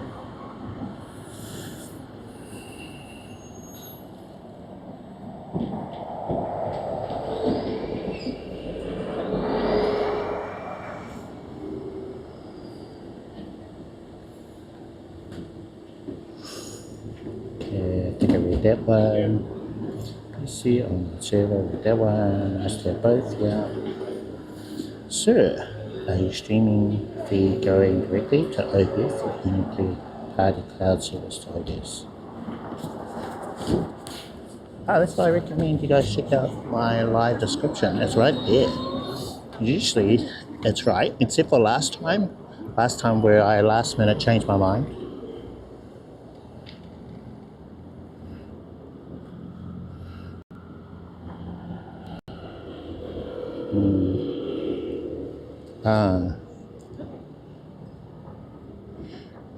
Let's go to my live. 1 second guys, can't see chat at this very moment.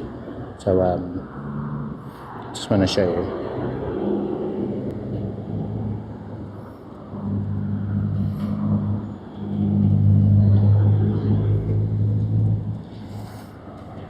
Okay, I think you'll be able to see what I'm looking at. This is my live. Actually, I'll just pause. I'm going to close, and then I'm going to click on a more button, and then more again. So in here, it says today we're live on Auckland Domain, or we were, to continue our live test of the semi-hosted IRL setup. Scroll down a little bit, and you'll see in this section, TLDR setup.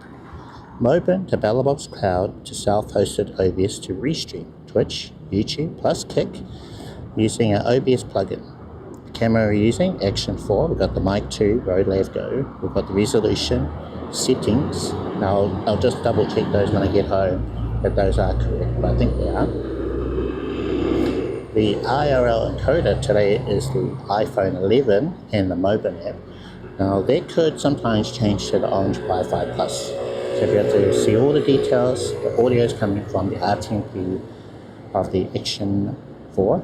We've got the resolution on my home, resolution in Moblin, the codec, the bitrate, stabilization coming from the Action 4.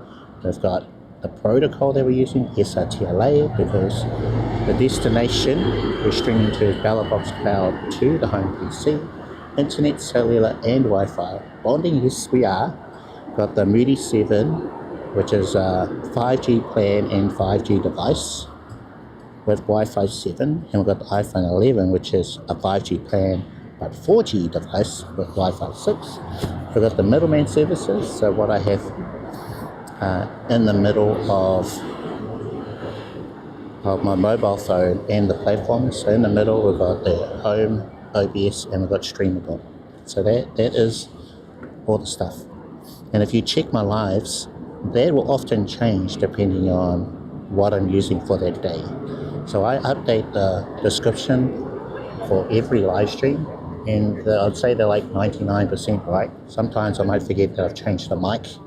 Like I might say mic mini when it's actually the mic 2. But usually it's fairly accurate. So I would just go through the description if you're watching on YouTube, or maybe if you're watching the VOD later on, you'll be able to see what I'm using. So I try to make it real easy for you guys. And also it's helpful for me when I look back. So I might go back to a stream and I was going, what did I use for that stream? I don't remember. What was the setting? Did I change them up for that day? Was I using the iPhone or the S23 Ultra? Maybe the Belabox? So I try and put that in the title too. But the specifics in the description. Okay, one more question. You got DJi, Moblin, Belabox, OBS. Okay. So currently there's a big delay between me and chat. Weird. Are you looking at your chat in Moblin? Because it should be fairly quick. Where is it safe enough to reduce latency? Which part of it can I touch? Well, I wouldn't mess with the latency for the Action 4. If you try and reduce it too much there into Moblin, you're going to start getting stuttering video and audio issues, which you want to avoid. There's only a certain threshold you can go below before you encounter more of that. So see what you can get away with your gear. Check that your settings for Twitch, what it's set to for latency. Usually Twitch is fast. I found that latency is longest usually on YouTube. So they have different modes where you can set YouTube latency. And if you want a fast chat, you select low latency. But that could affect the quality of your video. Or maybe let some bad eggs get through with the chat.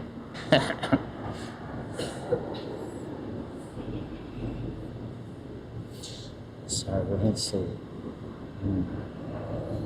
I assume you are reading the chat in Moblin, so that's how I'm reading the chat. If you're reading it through something else, that's where your latency is.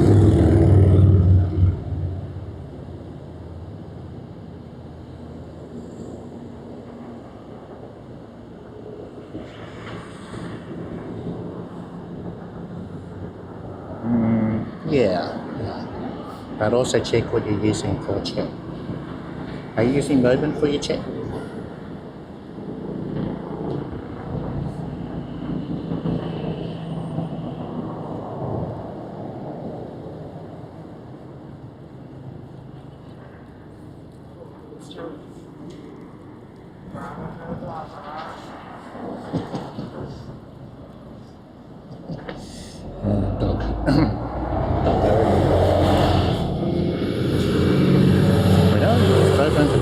Or my local SRTLA recombinator. Moblin usually estimates around 8 seconds latency. Yeah, it can be about that because you got 2 seconds from Action 4 to actually you'll see that in I think it's the debug area. Some other app. Oh, okay. Stream button. Maybe the latency is there. I would use the one in Moblin. That might be fastest. Coffee. I've had one today, so it wouldn't be good for me to get another one.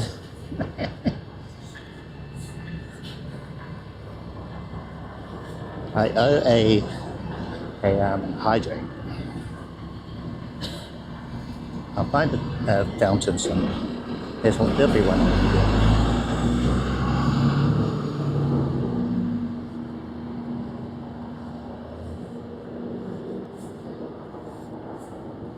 Yeah, I'll try this one.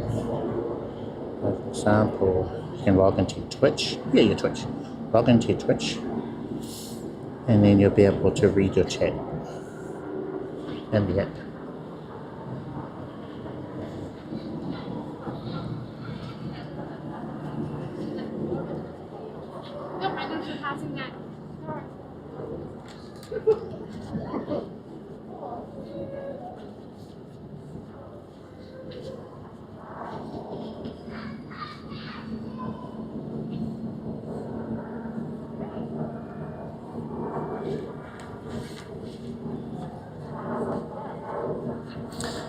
So let's see.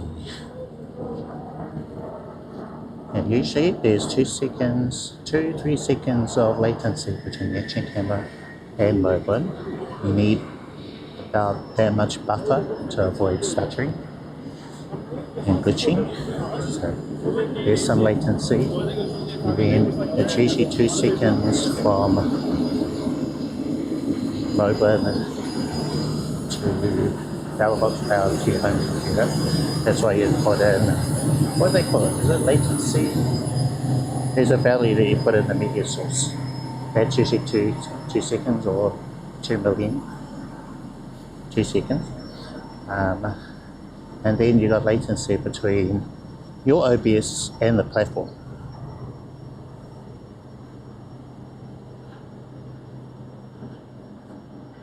But self-hosted OBS is when it's on your home computer. So that's what I mean by it. It's when you put it on your home computer. So your computer is doing the hard work of what you could put into the cloud. But when you put it in the cloud, it can be very expensive. So whenever I've seen something where you can put it in the cloud for free, it doesn't last very long because they quickly realize, oh, this is costing too much. I remember Oracle did something like that. They had this thing where you could set up an instance, like a virtual computer, put everything in the cloud, and it was enough. Let's see, storage-wise, it was fine, but the bandwidth, I think that's what killed them. When they went, no, we're not doing this anymore. I remember there was a YouTube video on it, showing you how to set it up, and it would be for free, but then not long after that, you had to add a pinned comment to say that they stopped doing it.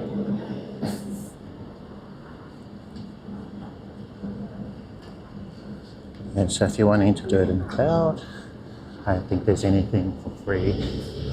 Or if you find it, cool.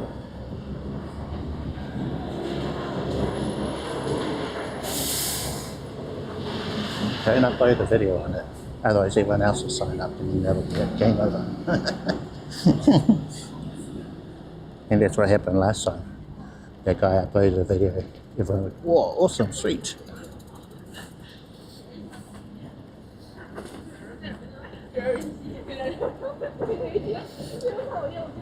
Yeah, so if you're wanting OBS for free, put it on your home computer. The downsides to that is that it's dependent on your home speeds. So if your internet speeds at home aren't very good, then your stream won't be either. So also depending on the computer, can it handle what you're wanting to stream? So if you tried streaming at home and it's rough, then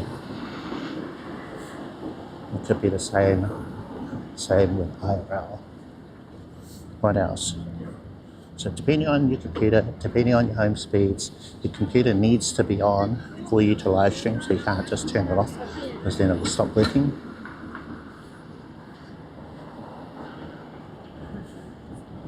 Now I found with a Windows computer you can lock your computer, so if you're worried about people messing around with your computer while you're away, then that's okay.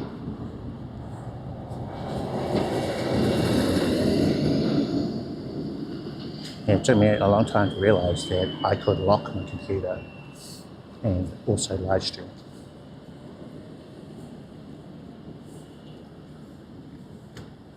Belabox Cloud isn't free though. I mean like Belabox, okay. But to put OBS in the cloud, so there's a difference though. So when OBS itself, it is chewing through resources. It's chewing through RAM, GPU. That's when it's on your home computer, right? So it's doing all that stuff. If you put that in the cloud, usually that costs money. So unless you found something that's free and you can put OBS in the cloud and there's no limits to it, cool. Also, don't tell anyone about it because it'll quickly disappear, like I mentioned. But OBS in the cloud is usually expensive. That's why no one's offering it for free. If you go with IRL hosting, IRL toolkit, who are streamable, their plans usually cost like $100 a month US. And there's a reason why, because doing that is expensive. Yeah, whereas Belabox Cloud, it's just relaying, it's just passing that info from your phone through Belabox Cloud to your home computer. So I mean, maybe they could be free, maybe, if you could find something like that. I mean, I suppose IRL Toolkit does it as a part of their partnership with IRL Pro, so they do it. But yeah, OBS in the cloud, yeah, I don't see that ever happening, not for free. And not forever. Could be temporary, or there'd be huge restrictions on it. There'd be a trade-off of some kind.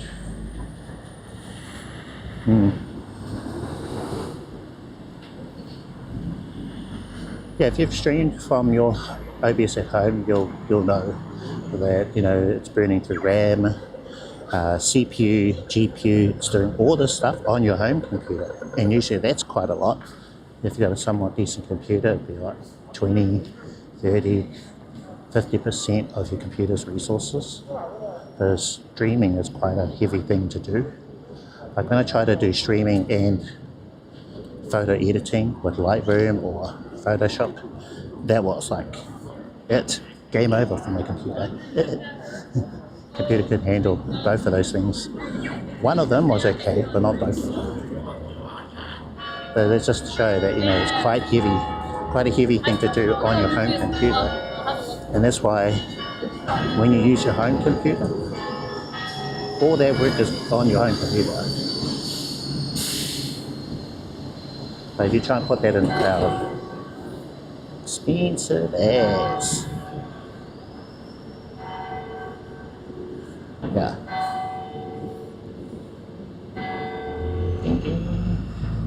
Okay.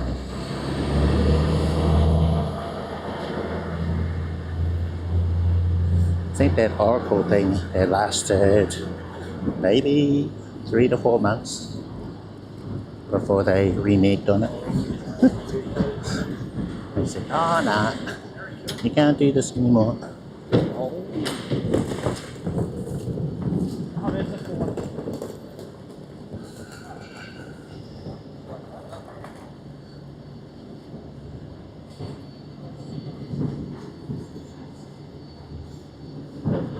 Yeah, relaying is one thing.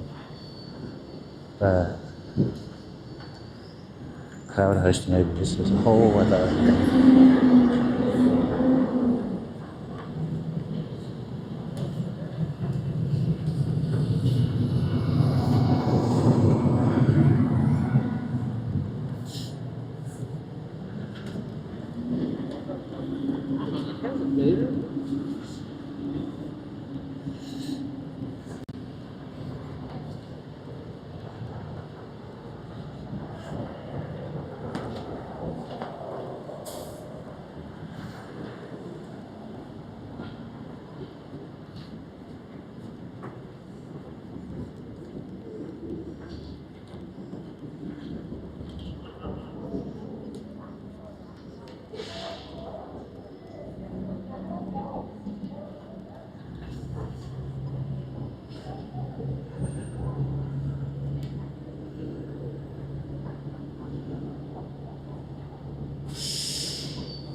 Reboot.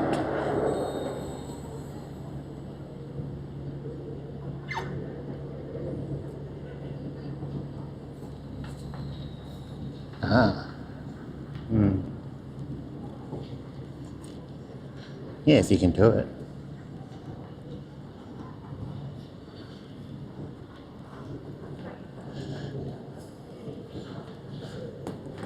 But I mean, I'm out in public. Where I stream is out in public. So if you're out in public, well, what can I do? I mean, there are ways to do that if that is high priority for you. For example, the Pocket 3, if I had that faced on me, Pocket 3 on me, it blurs everything out else in the background. So that's like a natural way of doing it. This one doesn't do that. everything's in focus, so you know, doesn't really do much. Moblin has a way of blurring faces, but I think it blurs everybody's faces, when ideally you'd want to just blur everybody else, everyone that's not you. I think the Pocket 3 way would probably be the best, because at least you know you're always in focus.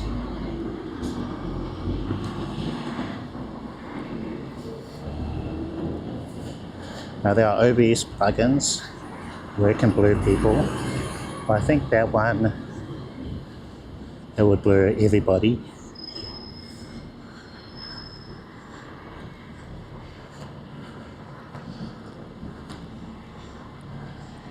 Oh, what's going on over here? Looks like something's happening.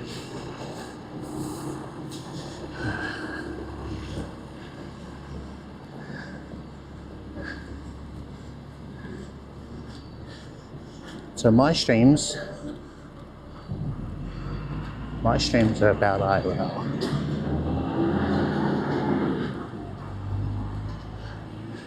How to IRL.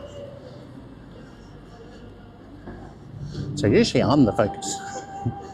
I'm the one on camera talking, unless I'm taking photos of flowers and stuff. Whew.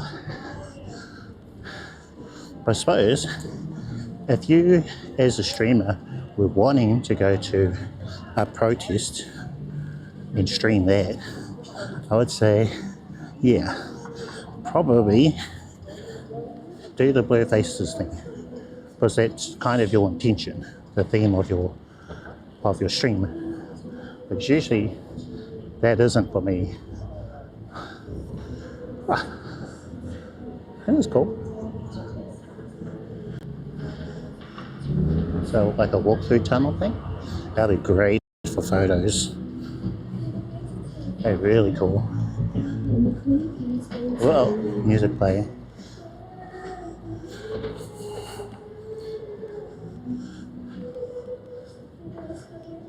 Yeah, bet all the portrait photographers will be here for that. Grab a seat. Yeah, cheers. Full send. Thank you for the 100 kicks, shiz. Appreciate you. Is that how you say it?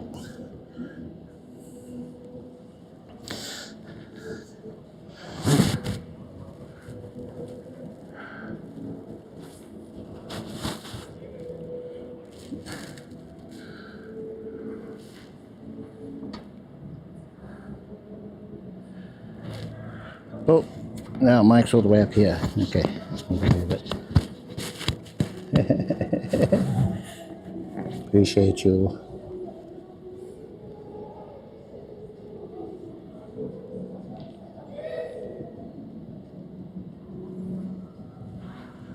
There's one protest where, did I? No. I took photos. So what I would do is, there's one lady, I thought, this will be a great photo. So I held my camera up and, is this okay? And she took a photo, took another one. But you could tell that she was, that's kind of what she was there for. And she didn't mind having photos taken of her. But that was such a good photo. I like that one.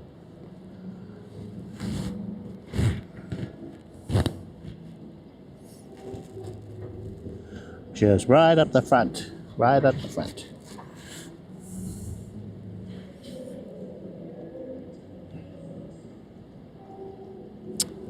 Should I try one of the filters? They've got a blurry face one in here. Moblin, start broadcasts. Display, quick buttons. Hopefully this doesn't kill all the gear, the stream and everything. So glasses, video preview. not pixelate. Oh, maybe pixelate. Blue faces, that one. So that'll be on page 2. Just going to close. So I'm on page 2 now. So let's see how well this works. Oh, it's blurred my face.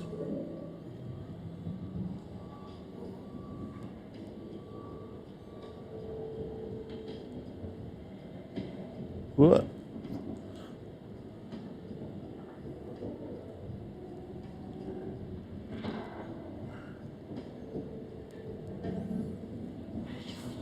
So, kind of maybe if you don't have it on yourself, you've got it pointed away from you so that they blur everybody else. Oh, not people here. So you could put it in. Oh yeah, hey, worked pretty well. I think there's an option to use pixelate too, but for some reason, maybe I'll try rotating. Oh yeah, pixelate background image. Ah, okay. So you can select an image. Do we look like we're in a dodgy video?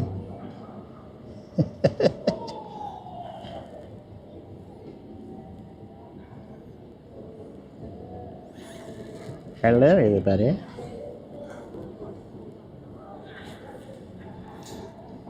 Okay, I'll turn this off. One moment. Dusty, hello. How are you?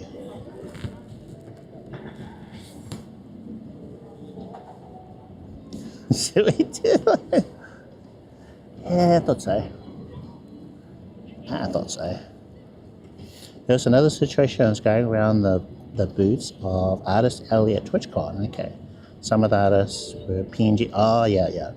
They're very, very sensitive about showing themselves on video. Didn't want to be shown on camera, but there wasn't anything that was visible to explain it. Yeah, good point, eh? They should have signs up and stuff. Like usually it might be in the pamphlet that they give to you in small print that they expect everybody to read, but they should have big signs before walking to that area, just as a reminder to everyone. Really big signs. The easy thing to do would be just to point your camera down. So you just point your camera down, have it pointed at something else. Easy. Which most IRL streamers learn to do anyway. You know, you're going into a dairy, you're going into a situation where you don't want to pointing at people. When you're aware of that, then like on my chest mount, I'll just tilt the camera down so it's looking away from people. But I guess it helps. Helps if you know to do that, like with that artist alley.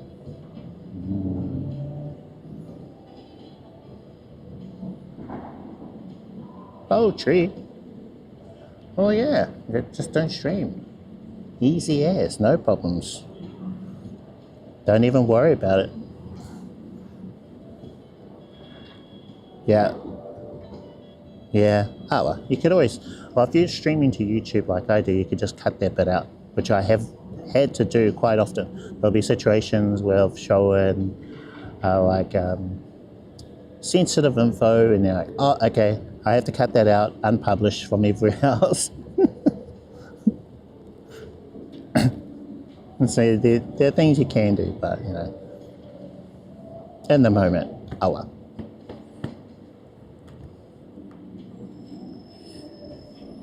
Or just don't stream. There you go. Don't even worry about it. Yeah, streaming TwitchCon, that was fun, eh?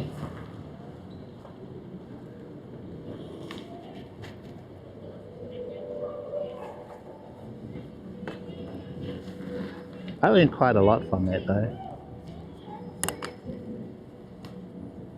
Like I was roaming. I'd never roam again. I should have known that too. Very obvious thing, like Roaming's not good enough, you can't roam.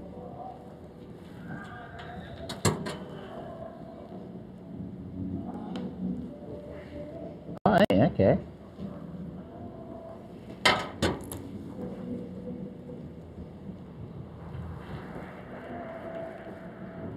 Three years in a row.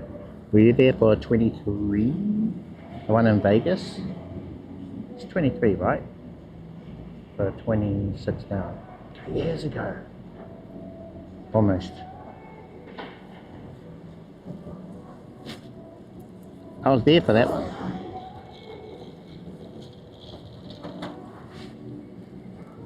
Caught up with some cool people.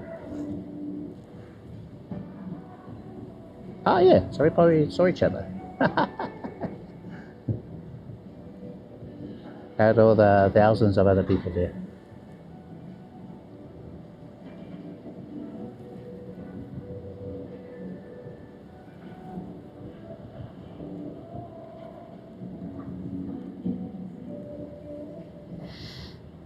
Geez.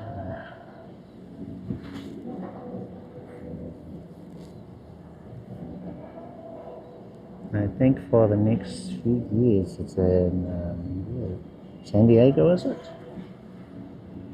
They secured TwitchCon for 5 years. My stuff here now.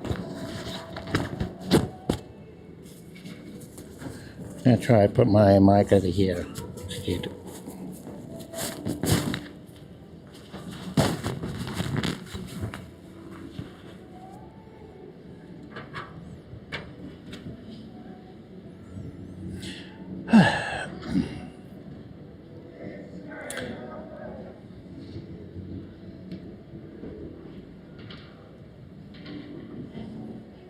Two hours 34.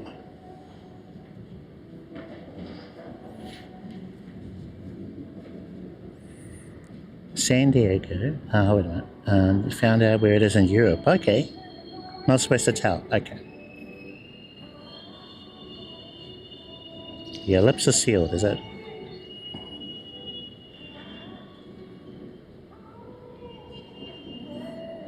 San Diego, yes. Okay. Favorite location you've been to? I didn't do Long Beach or San Fran. I mean, San Diego is. Okay. I've been there one time, a long time ago, and it was nice. It reminded me of a sea town. It had small town vibes, even though it's quite a big place. So I liked the place.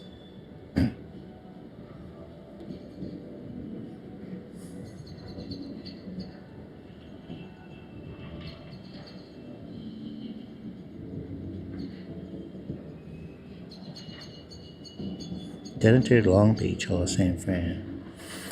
I liked Vegas, although I think I would do things differently if I was to go there next time.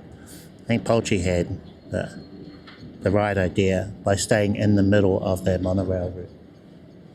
Well, maybe the other end may have been a better spot. Because I was quite a fair ways away from everything, where I had to walk across multiple bridges in order to get the monorail. So we're at one end where the monorail starts.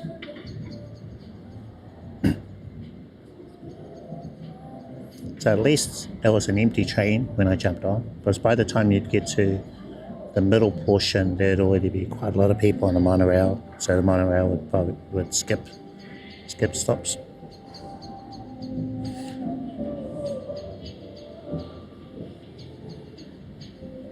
Do they still have the monorail there? I wonder.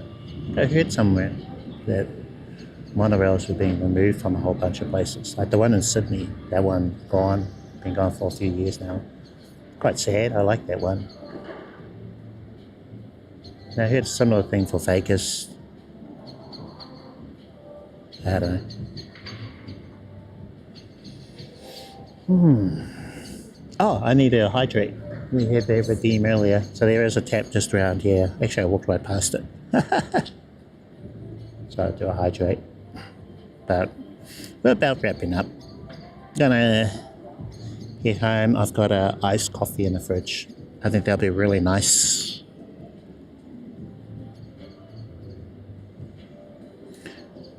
John, okay. I'm using IRL Pro. Could you give me the best bitrate under which format is useful for me? Well, in IRL Pro, I'll just use, they got a mode BMR, bitmate matches resolution. So I would just use that. And I think, depending on your settings, I use 1080p 30, 1080p H.265, SRT, LA. Oh, actually SRT, because you get bonding anyway. So I think it would either give you 6,000 or 4,000 for the bitrate. It's just automatic. It chooses it for you based on your resolution and everything. I would just use that. Have a look.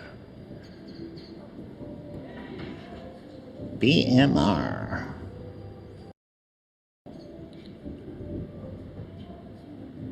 IRL Pro.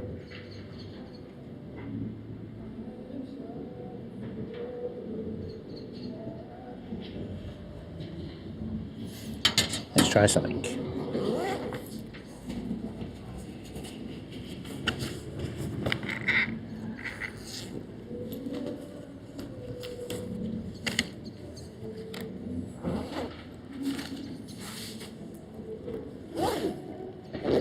We're doing a thing.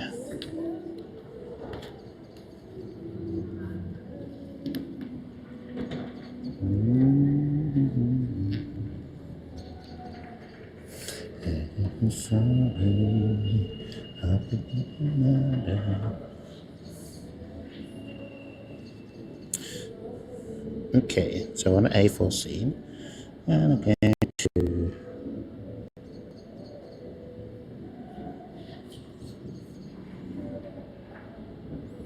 okay, can you see? Don't know if I need to rotate more left or right. Ooh, nice. Which one? Did you get the one with interchangeable lenses? Poetry.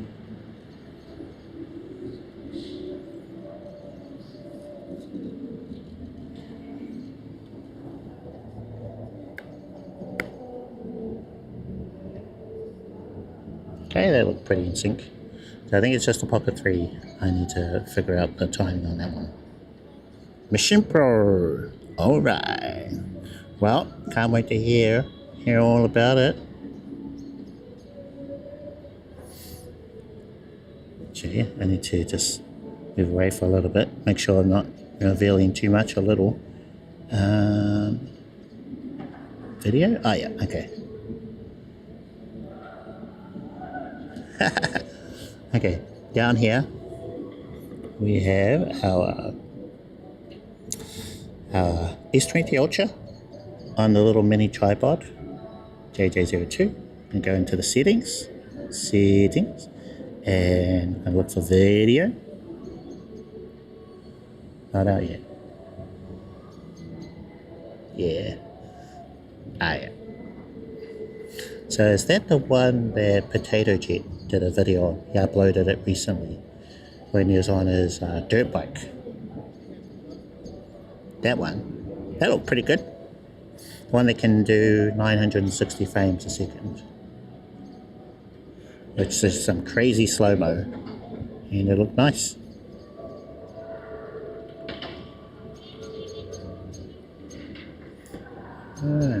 Where's our BMR mode? There. So this setting under encoder parameters, video parameters, encoder parameters. So we've got a bit rate, it says 4,000. So bit rate matches the value recommended based on resolution and frame rate, which is 1080p 30.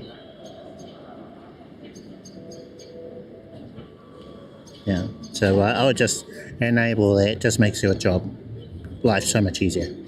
I mean, you can turn it off and then input a value, but nah. Just use that and it'll just choose the best settings for you.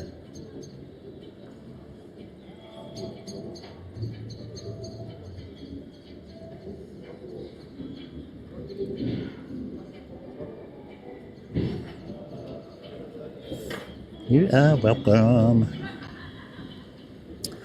So Mission Pro, nah, the one's not out yet, plus I don't see the point. Yeah.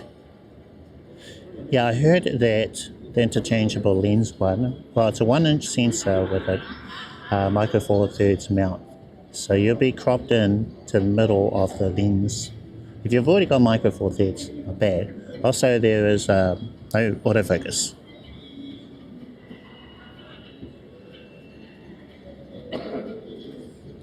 So, I suppose if we do crop in, and then usually the middle part of the lens is the sharpest. But I wonder what kind of crop it is, because micro four thirds already has a crop compared to full frame. So it's a 2 times crop, so it crops further than that. So would that be like a 3.5 times full frame crop?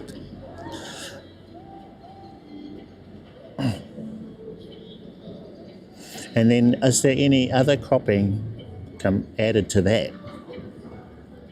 Yeah. Yeah.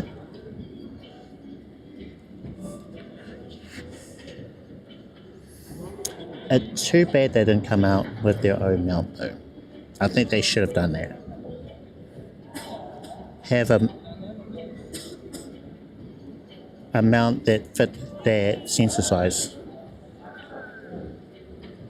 But I guess they wanted there to be lots of lenses from the get-go, and you know, I think that would be why. Advanced. I have noted this down as a future video. So in June I plan on uploading a new video every day. So I hope you guys are going to tune in for that. And I've noted down a bunch of topics, including my IRL settings. I'm going to go through everything.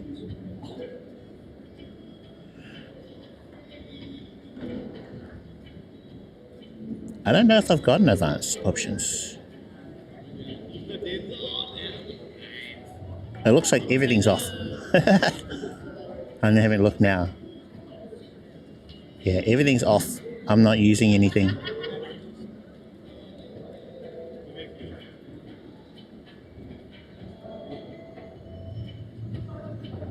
Oh, okay. Maybe this could be important.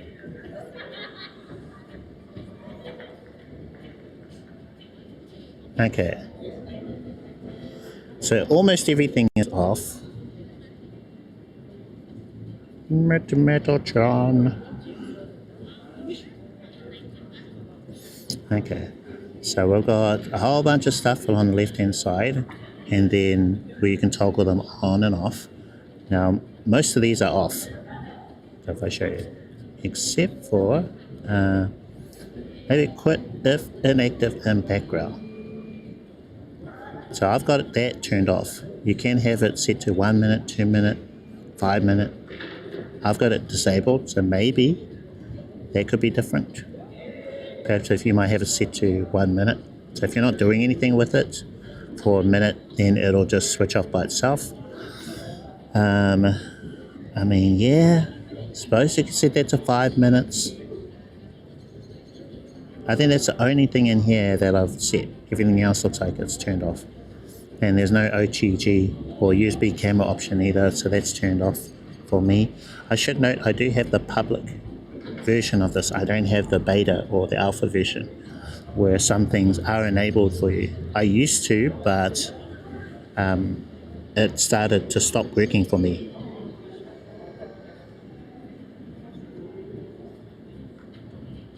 Maple R65, wow. Yeah, I uninstalled the beta and then just went back to the public and everything works now. So reboot, you have the Black Matte Micro Studio Camera 4K G2, already very small and wide, but the Micro Four Thirds lenses that are actual lenses are heavy. Yeah, that's a funny thing, eh?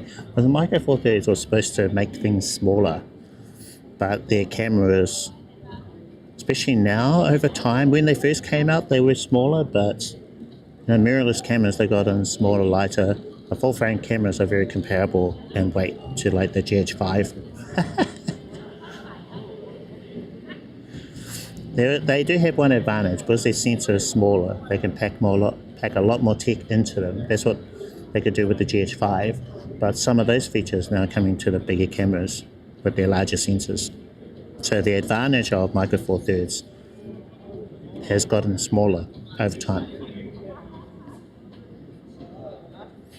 Pancake lenses that are light, they're not much better than an iPhone lens. I really love the 75mm from Sigma. So their focal length was like, yeah, I love that focal length. So between 85mm full frame and the 75mm, which I guess is 150 full frame equivalent. So in their range is kind of like where I love to be. I love that, the look you got out of that.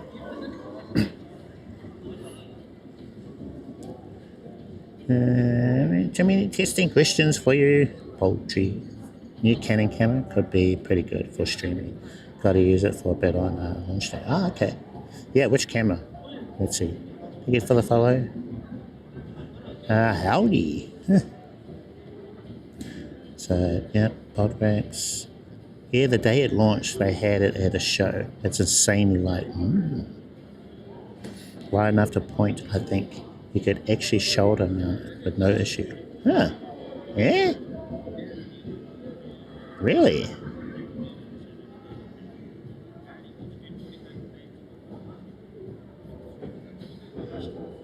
Try it. I would try it, give it a shot. I don't have a 5 Pro or a 6, so I don't know. This is just what I've read in the Discord.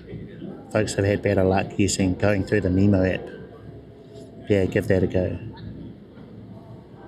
Hey, no worries, John. No worries, that's what I'm here for. Hey, and why is my phone not charging?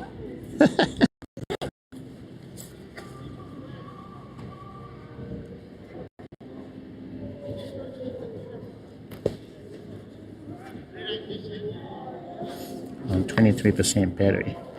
Let's check temperature of Mudi. I would say that's about like a 1 to 1.5. It's warm, but it's not too bad. Other side, 0.5. Barely feel it. Slightly warm. This side, yeah, like a 1, 1.5.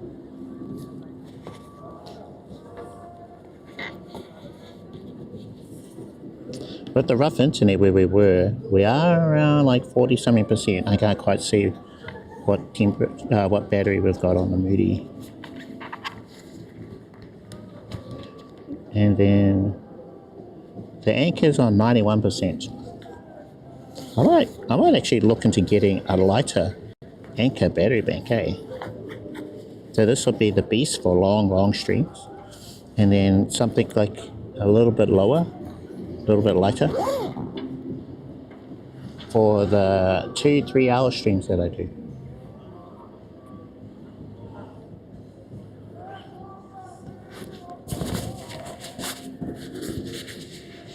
Thing is, I like what power it supplies on those ports. Okay. I like when streamers used to use the Sony EV10 on the shoulder mount. EV10? What does isn't the EV10 kind of like point and shoot looking? EV10 on the shoulder mount, okay. So it's similar in that way.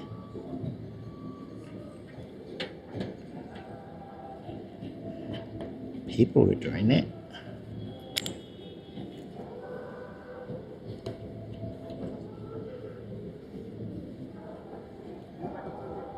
One hour was for stabilization. That was the problem with anything that's not an action camera. Usually the stabilization isn't that great.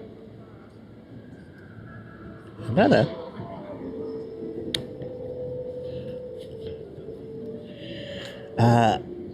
Usually it's not really, yeah, iPhones don't really do too great with the apps in the background.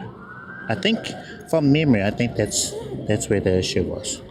It was in the background, it would stop working on something. I mean, try it. My one, I don't think I could do it with mine because it's just too old. My iPhone. So try your one if you've got something relatively new and it has Pro Max in the name. See how it handles having the Memo app in the background, but it might take a second phone.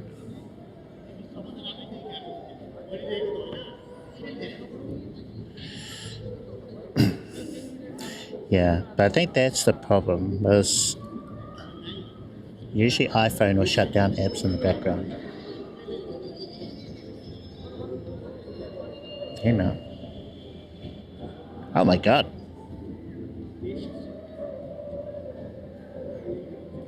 Yeah. That's why I'm trying to get my kit down smaller. I'm looking for good enough quality. It doesn't have to be super cinematic. I love what Maple is doing. Boy, that fire, what do you call it? That stream Maple did. If you're there, Maple, where you got the fire. Campfire. The campfire stream looked nice and great in low light, but I reckon one day we'll have a camera that can produce that kind of quality that's small like the Action camera. Pocket cameras are getting there.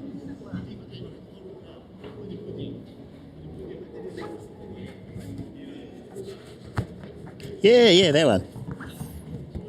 When Maple popped into my stream and told me about it, I had to go have a nosy. I watched the VOD. There's just something about the better quality optics, you know.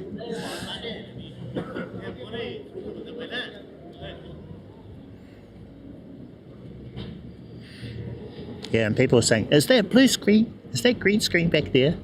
You need to prove it to them by running around some trees and things. No, green screen. Or they might say it's AI. It's all AI. Ah, hold on. We've got a light, don't we? Can pop a light on here.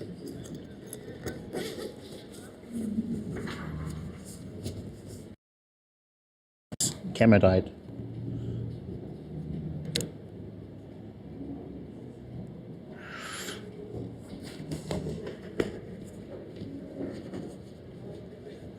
I think we ran out of juice. Or did we? Are we still good? Oh, we're pretty low though. We are pretty low.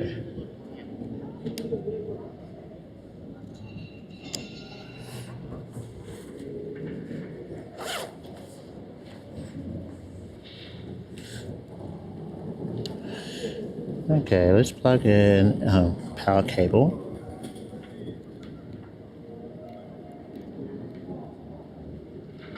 Make sure I've got it in the hole this time. Get in the hole. 10% battery. Great. Alright. 10% battery. This one's coming out. Pop in the other one. We should have one that's 100%. Not that one. 23%. Okay. Third battery.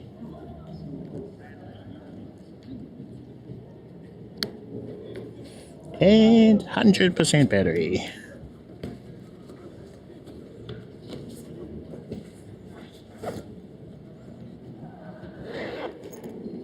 This is something I'd like for them to do for future cameras, is have an internal battery so you can hot swap out one for the other, pop a new one in there without having to plug the cable in.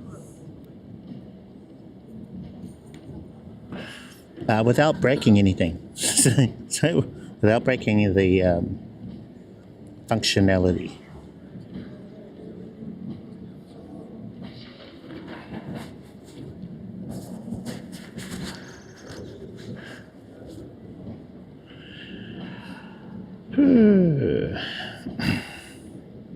Okay, are we good? What do you reckon? Where are we at now for our uptime?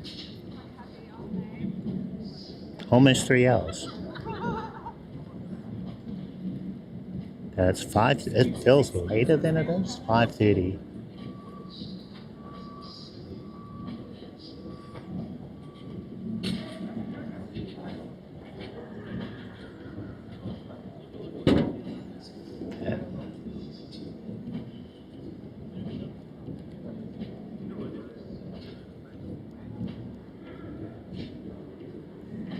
Oh yeah, quick reminder, Monday, it is Friday for me. Monday I will be starting a daily upload challenge on YouTube, uploading a new video every day.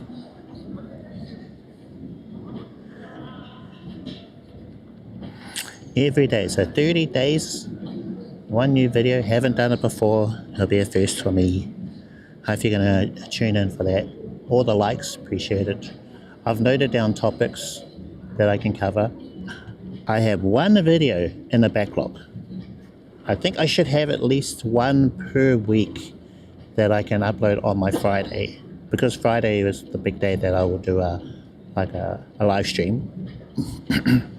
So I'm going to try and record an extra video that I can work on during the week, so I can upload it on the Friday.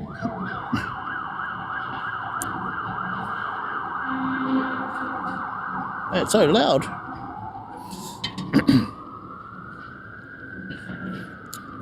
I'll just wait for that racket to quiet down a bit.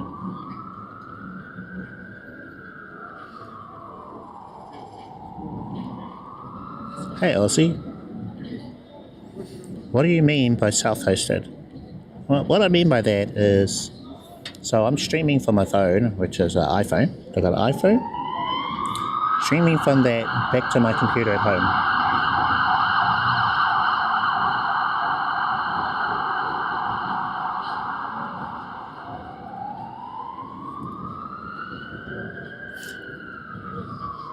Because when you IRL, there's lots of different ways of how you can live stream. So you could just use your phone to stream directly to a platform like Twitch. So that's one way. Usually I don't recommend that kind of way, because if you have a disconnect, a problem with your internet, then the stream ends. You lose all your viewers and you have to start up a whole new stream. So that's how things were for me when I first started doing this. I'd use like the Twitch app, YouTube app, Kick app. So you kind of need something that's going to hold your stream together when your mobile connection cuts out. So this is what I've been covering in my live streams, how to do this kind of thing. At the moment, I'm also alternating between 3 setups. We've got this one, where I'm streaming to my computer at home, which is a self-hosted OBS, so OBS on my home computer, and then from that to Twitch, Kick, and YouTube. I'm also using an app called TVU Go, and that's where you can stream from that app to their servers, and then from their servers multi-stream to Twitch, Kick, and YouTube. So there's no OBS for that. No, your computer doesn't need to be on, you just go live and then it handles all the hard stuff for you, like multi-streaming. And the third one is where I use an app like Moblin, which I'm using today as my mobile app, and then I can stream from that to an OBS in the cloud. So that's with a service called Streamable. So rather than Streamable on my home computer, rather than OBS on my home computer,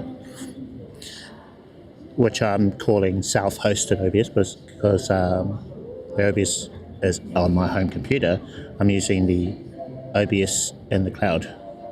So I just turned on my preview. Yeah, so you can have OBS on your home computer, self-hosted. You can have OBS in the cloud. It's not on your home computer, so it's remote OBS. And then you could also use a service like TVU Go, where you use a mobile app, uses their servers and their system in order to stream to the platforms. So that, yeah, there's like multiple options, multiple things I'm testing at the moment. But the oldest thing that I've been using is what I'm using today, which is where the OBS is on my home computer. And I had to define it more properly, because I called it self-hosted setup, but not all of it is self-hosted. Part of it is. The OBS part is self-hosted. Whereas I'm also using a service called Belabox Cloud, which isn't on my home computer. So we're kind of going through that to my home computer.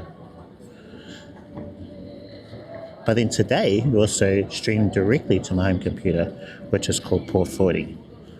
Anyway, yeah, that's what it all means. Lots of techie, nerdy stuff, which I've been attempting to try and put into human language. Yeah, hopefully that made sense for you. Okay.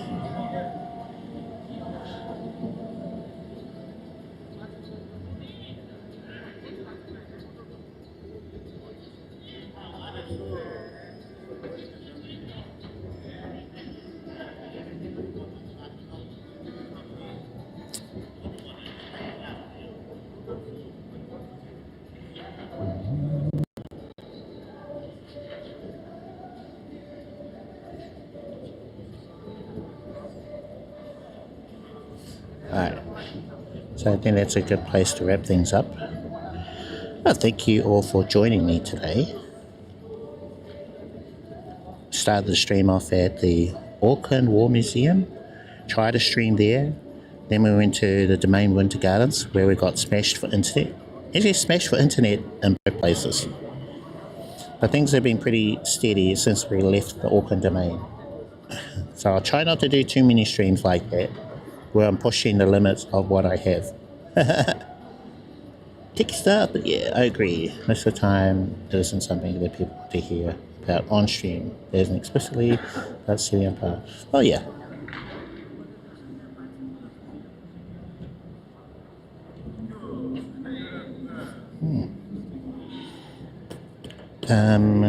Let's see.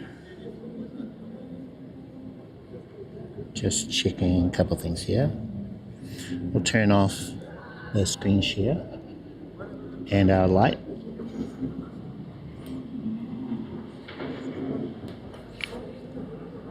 So this can come in handy. See how much darker it is without a light.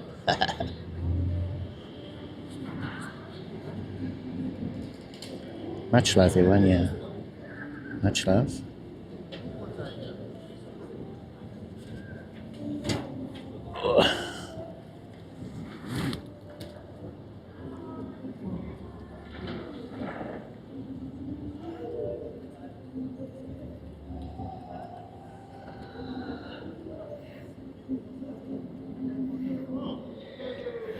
Much love. Alright, so on Twitch, I think we've got Mozzie Peddler, looked like he was streaming. He's an IRL streamer, based in Brisbane. He's our Warriors supporter. Hey, Mozzie, Amossi. Also does delivery streams, so I might send everyone on Twitch that way. Mozzie, where are ya? Oh, yeah. Okay, alright. So I've got a Twitch raid set up. Thank you everyone for joining me. Hope you have a great rest of your day, night, weekend.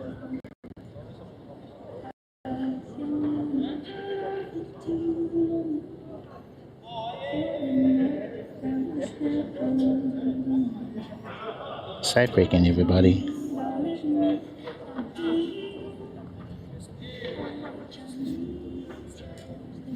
Yep, IRL Pro is a free app. Yeah, currently the best free app on Android that I know of. If I do hear of anything else, I'll let you guys know. So we had that massive raid from Maple Glades, 144 viewers. Thank you everyone who's hung out since the raid. We had some follows there, so awesome. DJ Reminisce for the tier 1 resub. Thank you, my bro. Yeah, this is a Prism guy. This Prism guy. I'm going to do my hydrate. I'll have to do that offline.